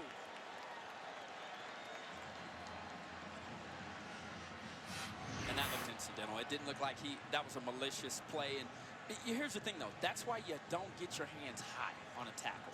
It could happen. We've seen it happen a couple times tonight. And that was on 3rd and 27, and now... And this is a team that's struggling on 3rd down. They didn't have their second 3rd down conversion until that scoring drive. And you let them off the hook. Simpkins in motion. Huntley, clean pocket. Flair to Simpkins. Those two are high school teammates driven out by Austin Lee.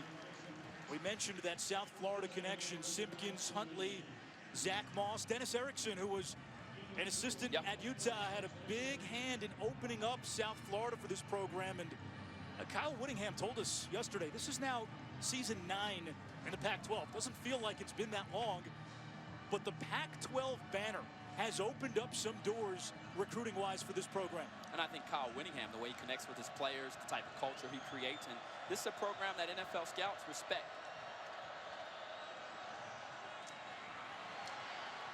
Nice run that time by Wilmore. The coaches told us they really like the young man's patience and vision. And then the next part of that, right, is being decisive when you do make a cut. I mean, he stuck his foot in the ground there and got upfield. A lot of young tailbacks tend to dance around like they used to in high school. This is a different ball game, and Wilmore looks like he's overwhelmed by the speed of college ball. Play action. Huntley downfield, wide open.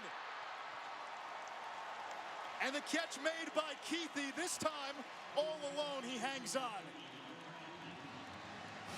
And you're starting to see some fatigue on this BYU defense. It is demoralizing as a unit when you get that close. You push them back, and they come back and convert on a penalty. And so you're thinking you're off the field, and all of a sudden now you're back out here. Now, if you've got heart and courage, here's what you want to do. You're inside of your red zone now. Bow your back and try to hold them to a field goal and hope that your offense can get something going on their next drive. Moss. Unable to get to the corner. Second down. That's a great tackle. I mean, that's wrapping up. If for any young player watching that, I mean, he ran right through his pads, and Moss is no easy task. He's been very involved today, and he's played with a purpose back there on the back end and has helped erase some plays that could have been big ones for the Utes. Britton Covey back into the game.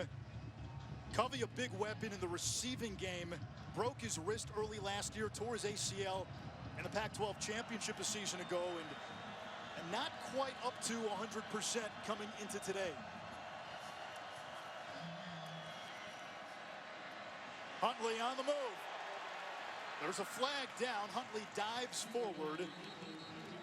Looks like a hold. Holding. Offense, number 55. 10-yard penalty. Replay second down. Right tackle Nick Ford. Penalties have been a killer on this drive for Utah, but they were bailed out by that face mask call, which, again, looked iffy upon replay review. And drives like this really wear on both sides of the line of scrimmage, whether it's the defensive line for BYU, which has more depth, or the Utes that don't like to make a lot of changes if they don't have the depth. They like to go with their guys. Ford there, fatigued, and his technique suffered. Moss, hammerheads through the middle. He gets to the 20, a third and long coming up. Utah needs to get to the 4-yard line for a first down. Well, once again, you're back in a situation, right? What did I say at the beginning of this drive on first down? Bow your back, stop them, hold them to a field goal, and as you're walking off the field, you pull one of those offensive players to the side and say, get it going. Because right now, you're starting to draw to a close as this third quarter's closing, and we saw the Utes last year in the fourth quarter make an unbelievable comeback. Do the Cougars have it within them right now? But it's going to start with the stop here on third down.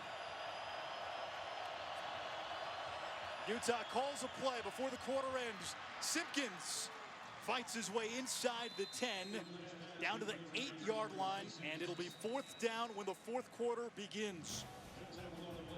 Utah controlled the ball. They had it for more than 12 minutes in the third quarter.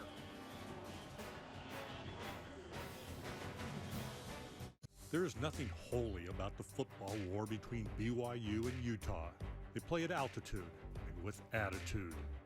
This is their Iron Bowl, their Army-Navy. The why? The U, the holy war.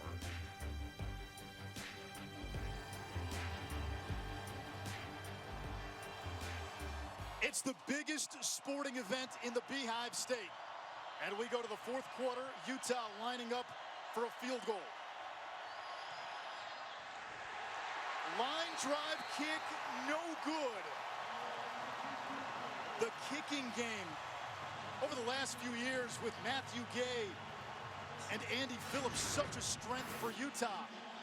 Stroud, an unknown, and let's see if we can spot the hold, because that's where the difficulties were in the kicking game. Left-footed kicker. Those laces didn't appear to be out, and we've seen one today on the missed extra point. And he's hitting it from that side of the ball.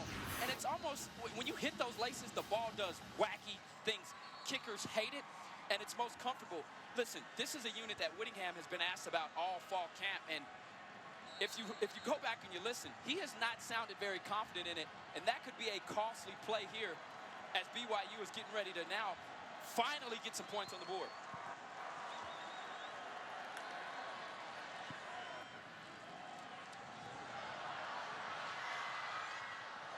Wilson on first down, taken down hard by Tafua. Chris.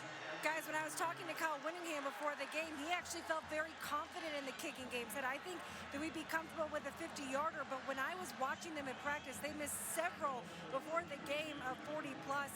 And between Lemon and Stroud, they were having a hard time with the holding. The hold and the poor hold was evident on Stroud's missed PAT. Utah had a kicker who won the job after the spring, but left the team and left football 5 days after. Fumble. Utah says they have it. No signal yet. BYU has not had the ball in the second half, and Tafua comes up with the fumble. During this 8-game win streak for Utah, the turnover battle has been lopsided in favor of the Utes. This is just, that's not the right step there. And you could see there was some type of conflict between where the quarterback was thinking he was going to be and where the running back was actually at. And he gave him an open pocket, but Wilson didn't get it in there. And maybe the steps were off, but a costly turnover. And these are the turnovers that you just can't make. And now if you're Utah, you go in and punch one in here, it's going to be extremely difficult for the Cougars to find themselves a win in this rivalry. Now this defense is gassed right now. Moss up the gut. Still on his feet inside the 10. That is the last thing you want to see for a tired defense. Trying to tackle 220 pounds of muscle and a guy who runs like he's a linebacker. He's reckless. He doesn't care about his body. That's part of the reason why he's been injured and banged up. Great vision here, great blocking up front to create some type of crease, and just look at him shrugging off these fatigued BYU defenders. And you would assume that this is Moss's area. 5 of his touchdowns a season ago came inside of the red zone. Simpkins in motion. He gets the call around the bend and out of bounds at the 5. Taken down by Daw.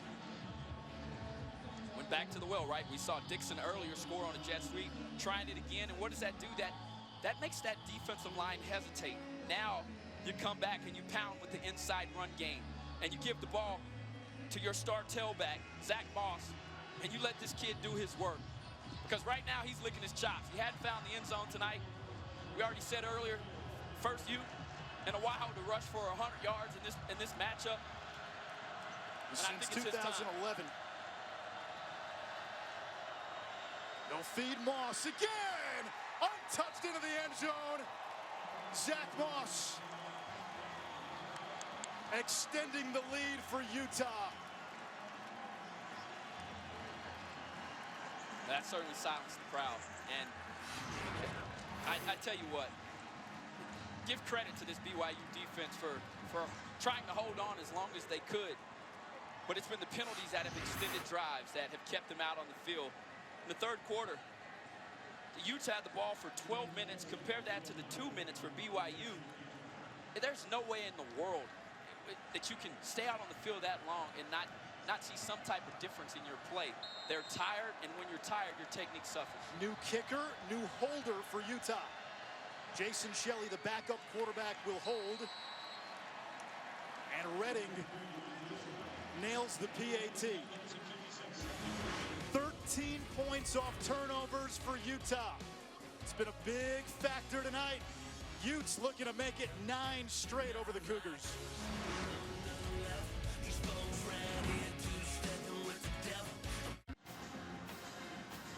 Welcome back to ESPN Football, presented by Dave and Buster's.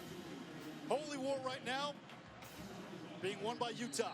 23-6. Utes have won 8 straight in this rivalry. But remember, last year, BYU led by 20 with less than a minute to go in the third quarter. And then it was Utah that rattled off 28 straight to win. We've seen wilder things, especially with these two. Not a wise decision to run that out by Milne.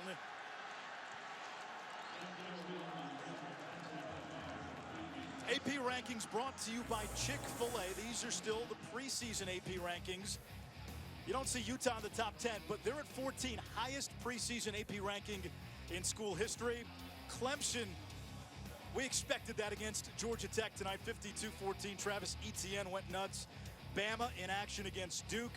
On Saturday, Notre Dame will open up on Labor Day against Louisville, new head coach for the Cards. And no pressure at Michigan. Florida won against Miami, didn't look great doing so. Complete to Hifo.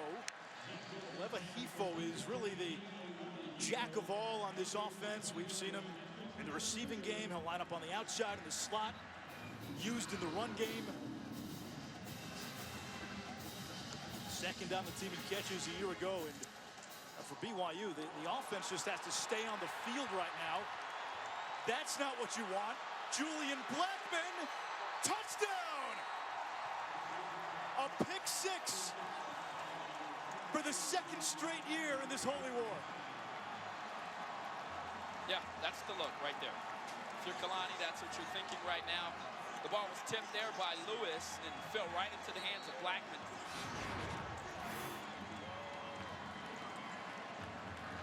He tries to squeeze us into coverage, and Lewis just went underneath. And Burgess was in the right place. And the one thing that they talked about him as a staff, they said, Burgess, we can rely on this kid every play to do exactly what he's coached to do. And when you do that, sometimes you get gifts like that fall right into your lap. But the run after the pick now really establishes a strong lead. PAT is good. 20 points off turnovers for Utah. Blackman, who moved from corner to safety with a pick six in this rivalry game for the second year in a row.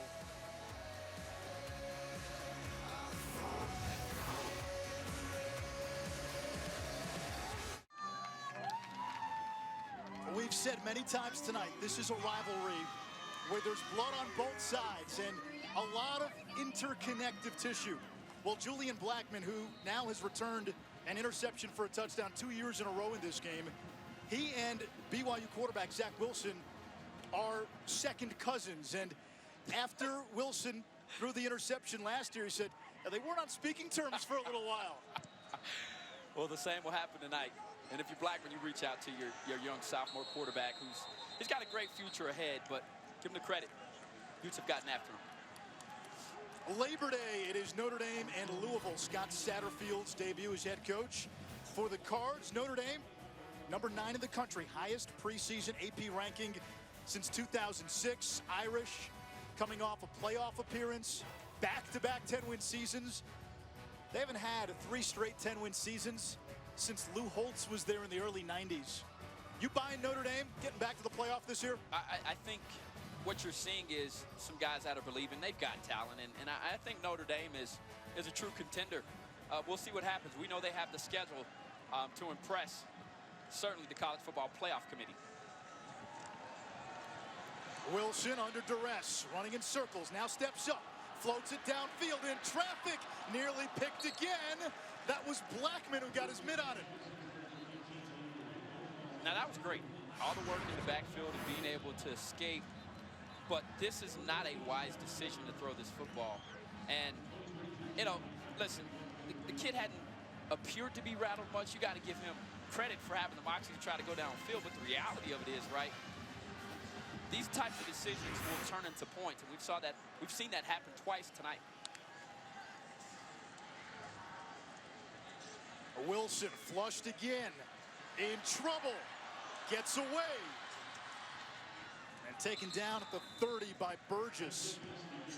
Now the other part of it, Ahmad, is Zach Wilson might not see a defense this good all season. Well, fair enough, fair point. But I thought if you're Wilson, you want this opportunity. And you know, Coach Grimes yesterday, and I asked him the question specifically: how do you keep this gunslinger mentality in this kid and take it away? They've been working on him keeping his eyes downfield more. I understand all that. But at some point, right, when you have a great player and a kid with this type of potential, you just got to guide him. You don't coach him. Let him be the wild and crazy kid that he is. Sometimes you're going to win with that style. Sometimes he's going to have some unfortunate mistakes. But I think if you're Zach Wilson, he will learn from this performance tonight. Simon with the reception for a first down. Now, Wilson last year finished strong in the famous Idaho Potato Bowl.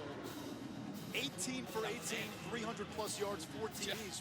Perfect.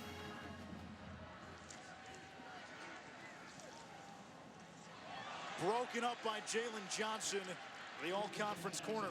That's great ball skills. And if you watch him here on the back end of this play, a lot of defensive backs at the point of the play, and what I mean by that is when the ball is next to you, they swipe the hand. Watch him shoot the hand to get this hand in here for a breakup. That is a major difference in a guy that can play and be a shutdown corner like Johnson versus a guy who would have allowed the wide receiver to catch the ball there. Excellent play there from the All-American candidate. Here's the blitz. Open receiver. And Hefo spun down at the 45. Third down coming up. Opening stanza for BYU. Not easy. Utah tonight, then Tennessee on the road. USC at Washington. No one faces a tougher gauntlet to open the season.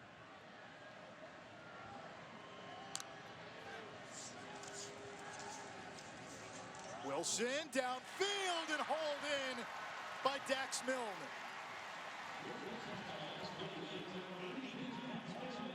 See the throwing ability that this young man does possess.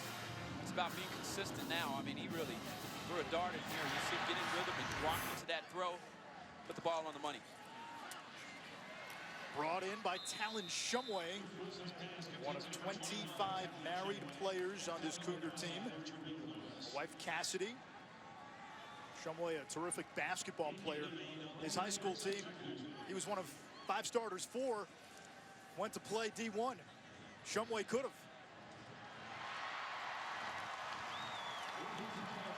Gunnar Romney on that far sideline.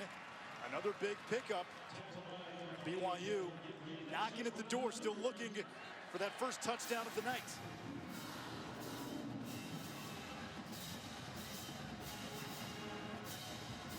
Milne in the slot, Williams the running back.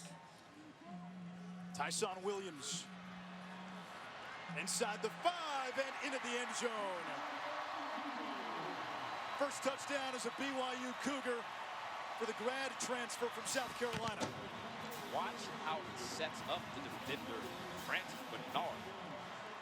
I mean, he just completely juked him on this first cut. I mean, you watch the patience. Watch Bernard, number 13. Whoop, I'm out. And so that was a big boy cut as BYU is choosing to go for a 2-point conversion here. Have to. Yeah. And look, you said it earlier, and these crazier things have happened. And if you're the Utes, especially in this game. Yeah, and if you're the Utes, you've got to continue to run the football, knowing that BYU knows you're going to run the football. Ball goes over Wilson's head, can't pick it up. Utah has it, it's Lloyd. And he's tackled by Wilson, and it remains a 3-score game.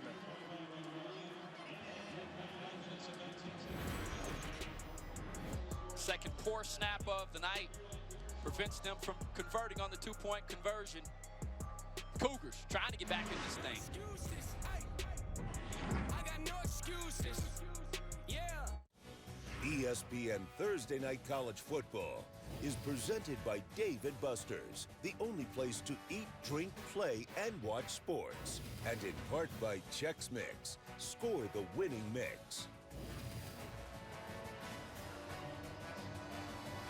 McMahon, Young, Bosco, Detmer with very little interruption. That's Socrates, Plato, Aristotle, and Alexander the Great. Rain starting to come down through the jaws of darkness here in Provo. All of a sudden. Wow. A fitting metaphor for the home team tonight. Utah will have it at the 25. Let's take a look at Do More in a Jiffy, brought to you by Jiffy Lube. Utah has capitalized tonight on BYU mistakes. Turnovers have told the tale of late in this rivalry. And Utah 20 points off turnovers, 2 pick sixes. It's been the difference in the ballgame when you look at the score. I mean, clearly. And you don't have to be a mathematician to know that if you prevent those plays, you're talking about a game that comes down to the fourth quarter, and now you're trying to struggle and battle as fans are filing out of here. I mean, it's starting to come down.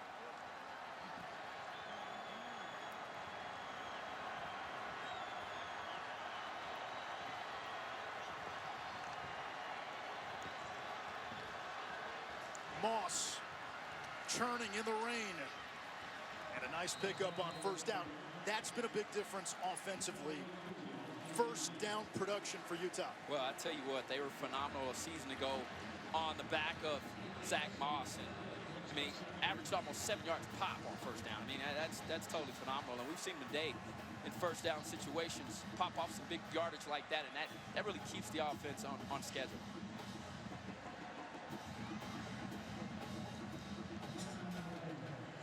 Injured player right now is Chaz Ayu.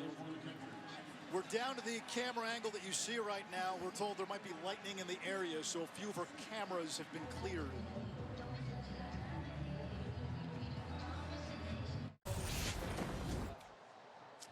Well, about that.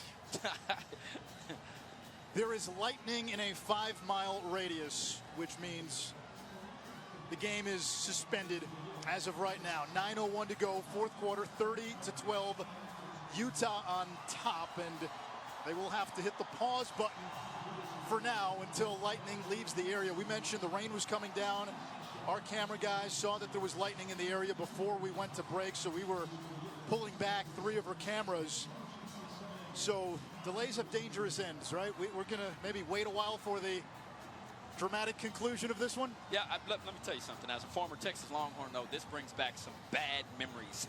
I remember when the Texas Longhorns came in here and Taysom Hill totally wore them out. In the rain. In the rain. I mean, the kid had 17 carries, 259 yards. He averaged 15 yards a carry, 3 touchdowns.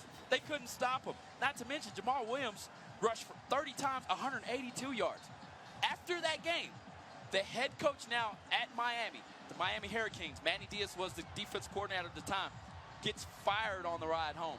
It was a wild night, and this rain reminds me of that here in Provo. And as the Utes tonight, though, have controlled the rushing attack in the second half, and that's really been the difference. They've come out here and convinced everybody on this football field of their power and authority when it comes to rushing the football. We said it at the very top of the broadcast. Great expectations is the theme for Utah. This is a program that saw undefeated seasons in 04 when Urban Meyer was the coach, Alex Smith was the quarterback. Did it again in 08. One of only 4 teams this century with multiple undefeated seasons. Right. But because of conference affiliation at the time, they were never really in that discussion to have a realistic shot of playing for a championship. Now under the Pac-12 banner, you get through the season undefeated or with 1 loss, you've got a shot and you've got a pathway in. Right. That makes the stakes that much higher for Utah. I agree. Off to a good start. Play about to resume at Lavelle Edwards Stadium in Provo. The Holy War, and of course, there has to be some kind of wrinkle. We had a weather delay with 9 minutes to go in the fourth quarter. Utah with the ball leading 30-12. The fans found ways to entertain themselves. Weather delay of a little less than an hour, but play is about to resume momentarily. Anish Shroff alongside Ahmad Brooks, Chris Budden trying to stay dry down on the field. All right, players' perspective. Still 9 minutes to go in this game. What does a weather delay do to the winning team? Well, it tests your mental focus, right? Because you go into the locker room, these aren't things that you prepare for. So what happens is the coaching staff is trying to go over adjustments. The players are trying to stretch to stay loose and warm. And it can really get you off base. I can tell you right now, if you're Kalani, this is something that you try to go back in and tell your team, hey, anything can happen. Remember what happened on the road a season ago.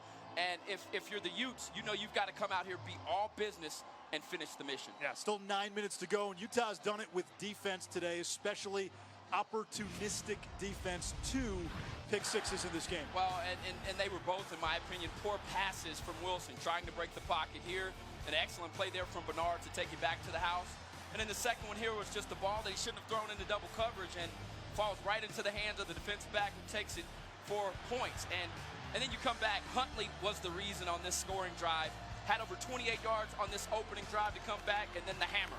Zach Moss, he's really taken over this ball game now, running with authority, determination, and power, just like we know this young man is capable of doing. Chris, you spoke to Kalani Sitake. What did he tell you? I did. He might be the only one in this stadium happy about the rain delay. He said it was a welcomed interruption. He brought the guys in, kept them loose, got them back out here, warming them up. I watched him talk to Zach Wilson the entire time, trying to pump him up.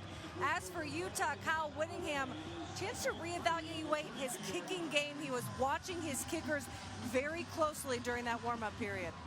And they've had some issues. In fact, Andrew Stroud, the starting kicker, was pulled in favor of the freshman Jaden Redding. They also changed the holder after some issues with snaps. Utah has won 8 straight in this rivalry. They have the ball. It's 2nd and 3. Utes on their own 32-yard line, looking to make it 9 straight in the Holy War, which would match the longest winning streak by any team in this rivalry. Zach Moss gets the call, bursting through the middle. Another big game for Moss, 11 yards. He's up to 145 and a first down for Utah. He's taking control of this game, and they're doing it right up the gut. I mean, one thing that stands out about Moss when you watch him on film is he has the ability to run inside, and he can run outside with his skill set. Makes him a very dangerous player, and he's really turned it on here in the second half. And this is what you fear after a long interruption, injuries. Right. Atunaisa Mahe, the injured BYU player, part of the defensive line rotation.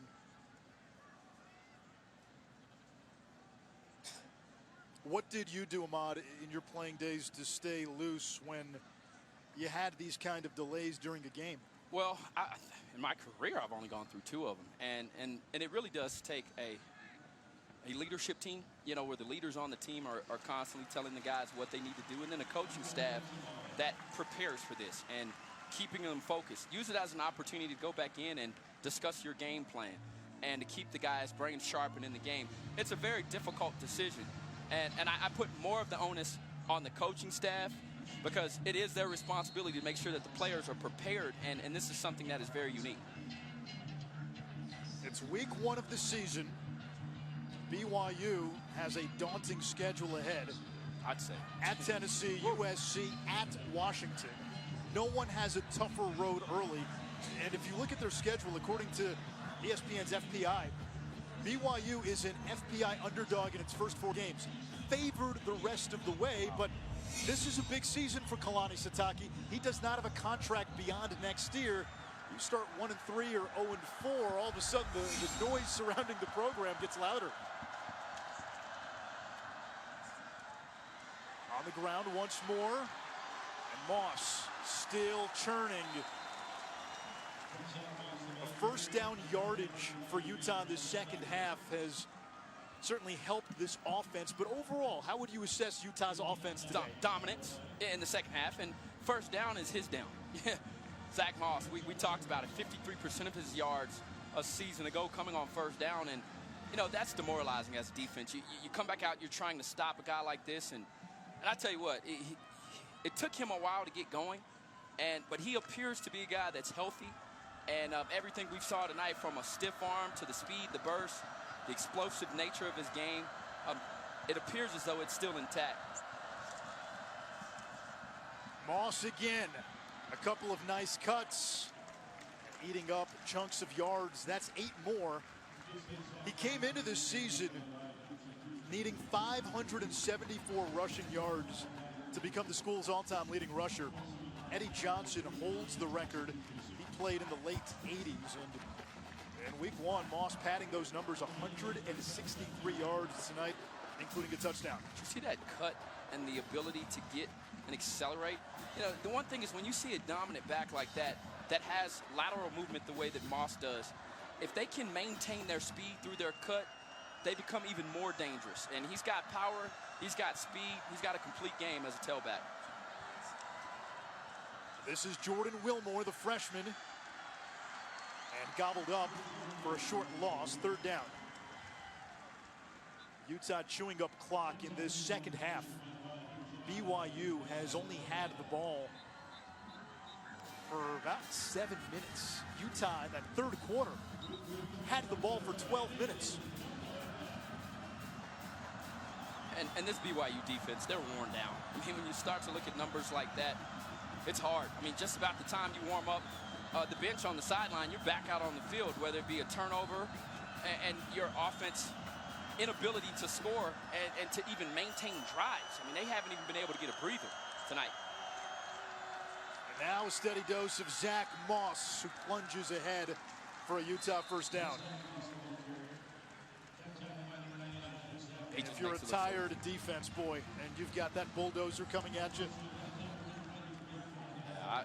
I'm excited to see what he's going to do this year, and the Pac-12 knows they've got their hands full trying to stop number 2 this entire season. He's the type of player that you could anchor your offense on, and if he remains healthy, I've picked the Utah Utes and several other people. There's no, mystery here. Why? Because of the offensive talent that returns, and when you have an anchor like Zach Moss who can wear down defenses and produce the way he does, they've got a great shot. Moss up the middle to the 30.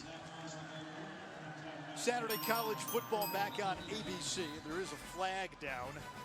Oregon and Auburn, a top 25 matchup.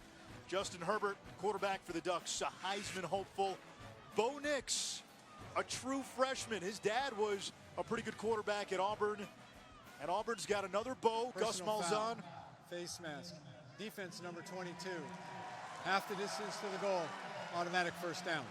And frustration setting in for BYU. But that Auburn-Oregon game, significant for the SEC and Auburn, sure. Gus Malzahn's on the hot seat. But you still have Alabama. You still have Georgia. The Pac-12 certainly needs Utah in the South.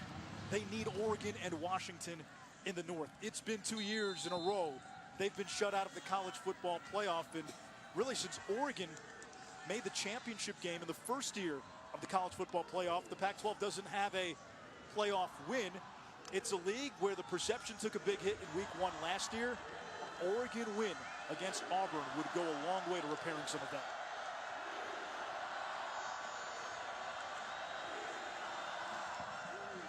Moss breaking tackles, but finally stumbles after a gain of a yard. And to your point, look, with Notre Dame being also a top 10 team, you start to throw in the independent there. Listen, with them playing as well as they are, the potential of 2 Power 5 conferences being on the outside looking in is amazing to think about. And if you're the Pac-12, you're right. These types of matchups go a long way at the end of the season for the College Football Playoff Committee to sit around that table and to discuss how strong the Utes are, how strong the Ducks are. And so these games do matter. If you're asking me, I think early on in the season you can determine when you play some non-conference games just how strong your conference is. Moss again. What does a game like tonight do for Utah in the Pac-12? Because BYU, not a Power 5 school per se. They play a big boy schedule for the most part. This is still a heated rivalry, and you're going on the road. It could very easily have been a trap game for a team like Utah, which has all these expectations. Some of the greatest in program history, 30-12. I mean, it's been a convincing enough win for Utah. How does this bode for the rest of the conference? You know what it tells me and it shows me is that they've got leadership on this team. And this is the one thing that Kyle Whittingham has talked about throughout fall camp. He really likes this team because of their leadership. They've got a lot of senior veterans that are playing. And tonight they kept their team focused just enough to be able to do what they needed to do to take out their rival in the first game of the season. Moss again on third down. He appears to be close. You know what makes him so difficult to tackle? This will be a fourth down, and they're going to put it back on the ground, you would assume. But you know what makes him so difficult to tackle is, tackling is a science, and I always say that. And you've got to determine, is this guy going to try to run me over or run by me? And you've got to do that in a split second. He makes defenders decide what they have to do, and then you still make it beat. And oh, by the way, he can run by you and run through you. So Sometimes there's small choice in rotten apples. Timeout BYU.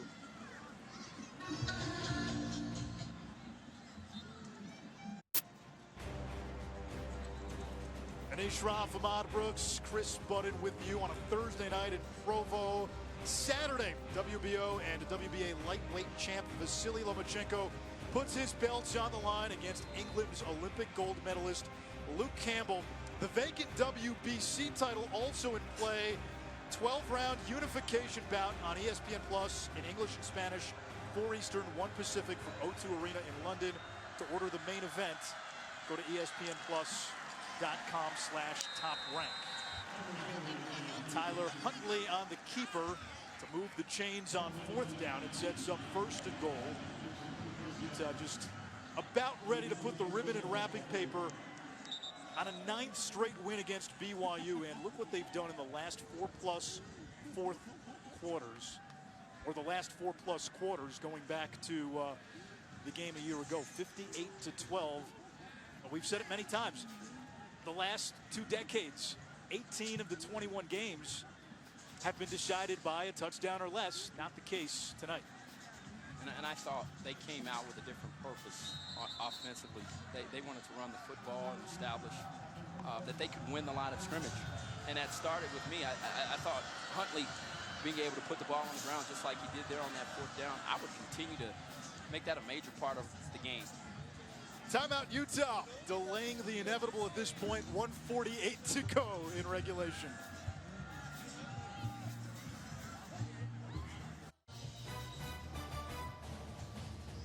Labor Day, Brian Kelly and Notre Dame doing work against Louisville.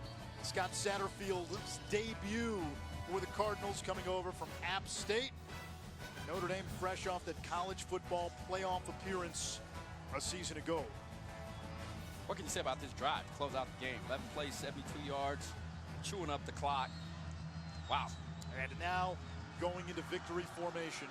1:48 to go.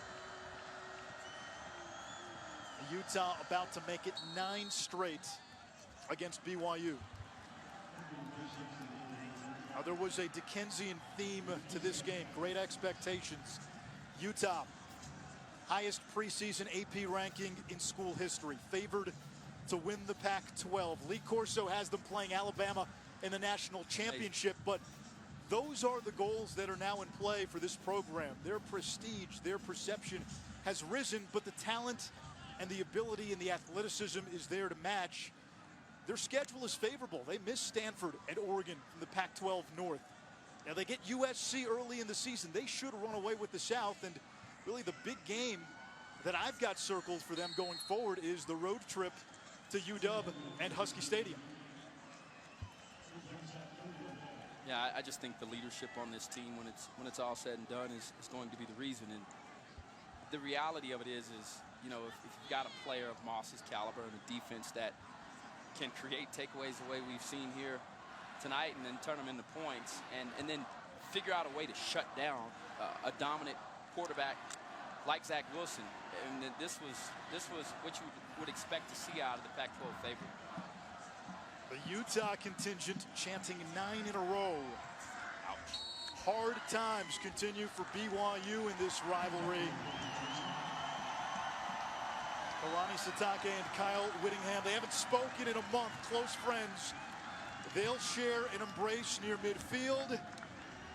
Back on speaking terms going forward and rooting for each other going forward. Their friendship transcends this rivalry. But the day belongs to Utah. They have not lost to BYU this decade. Chris Budden. What did you think of the way they responded out in the second half? Well, they responded very well. Did a great job execution-wise, took care of the football, made a bunch of first downs, and scored some points. So it's exactly what we needed. What did you learn about your team in game 1? Well, we started slow. I don't know why, offensively. Got some physicality up front. You know, we ran the ball pretty good there in that 4th quarter. Need to get more explosive plays. We're not explosive enough right now. But off to a good start. Can you share what you told your friend Kalani Sitake at the end of the game? I just told him he's a heck of a coach. His players play hard. he's doing a great job, and I wish him well the rest of the way. I appreciate it. Congratulations. We emerged from a weather delay with 9:01 to go in regulation. Utah had the ball. BYU never got the ball back. Utah matches the longest win streak by any team in this rivalry. 9 in a row. A season full of expectations and full of big dreams is off to a great start for the boys from Salt Lake City. For Chris Budden and Ahmad Brooks, Simon A. Schropp, Utah the big winner against BYU in the Holy War. So long from Provo.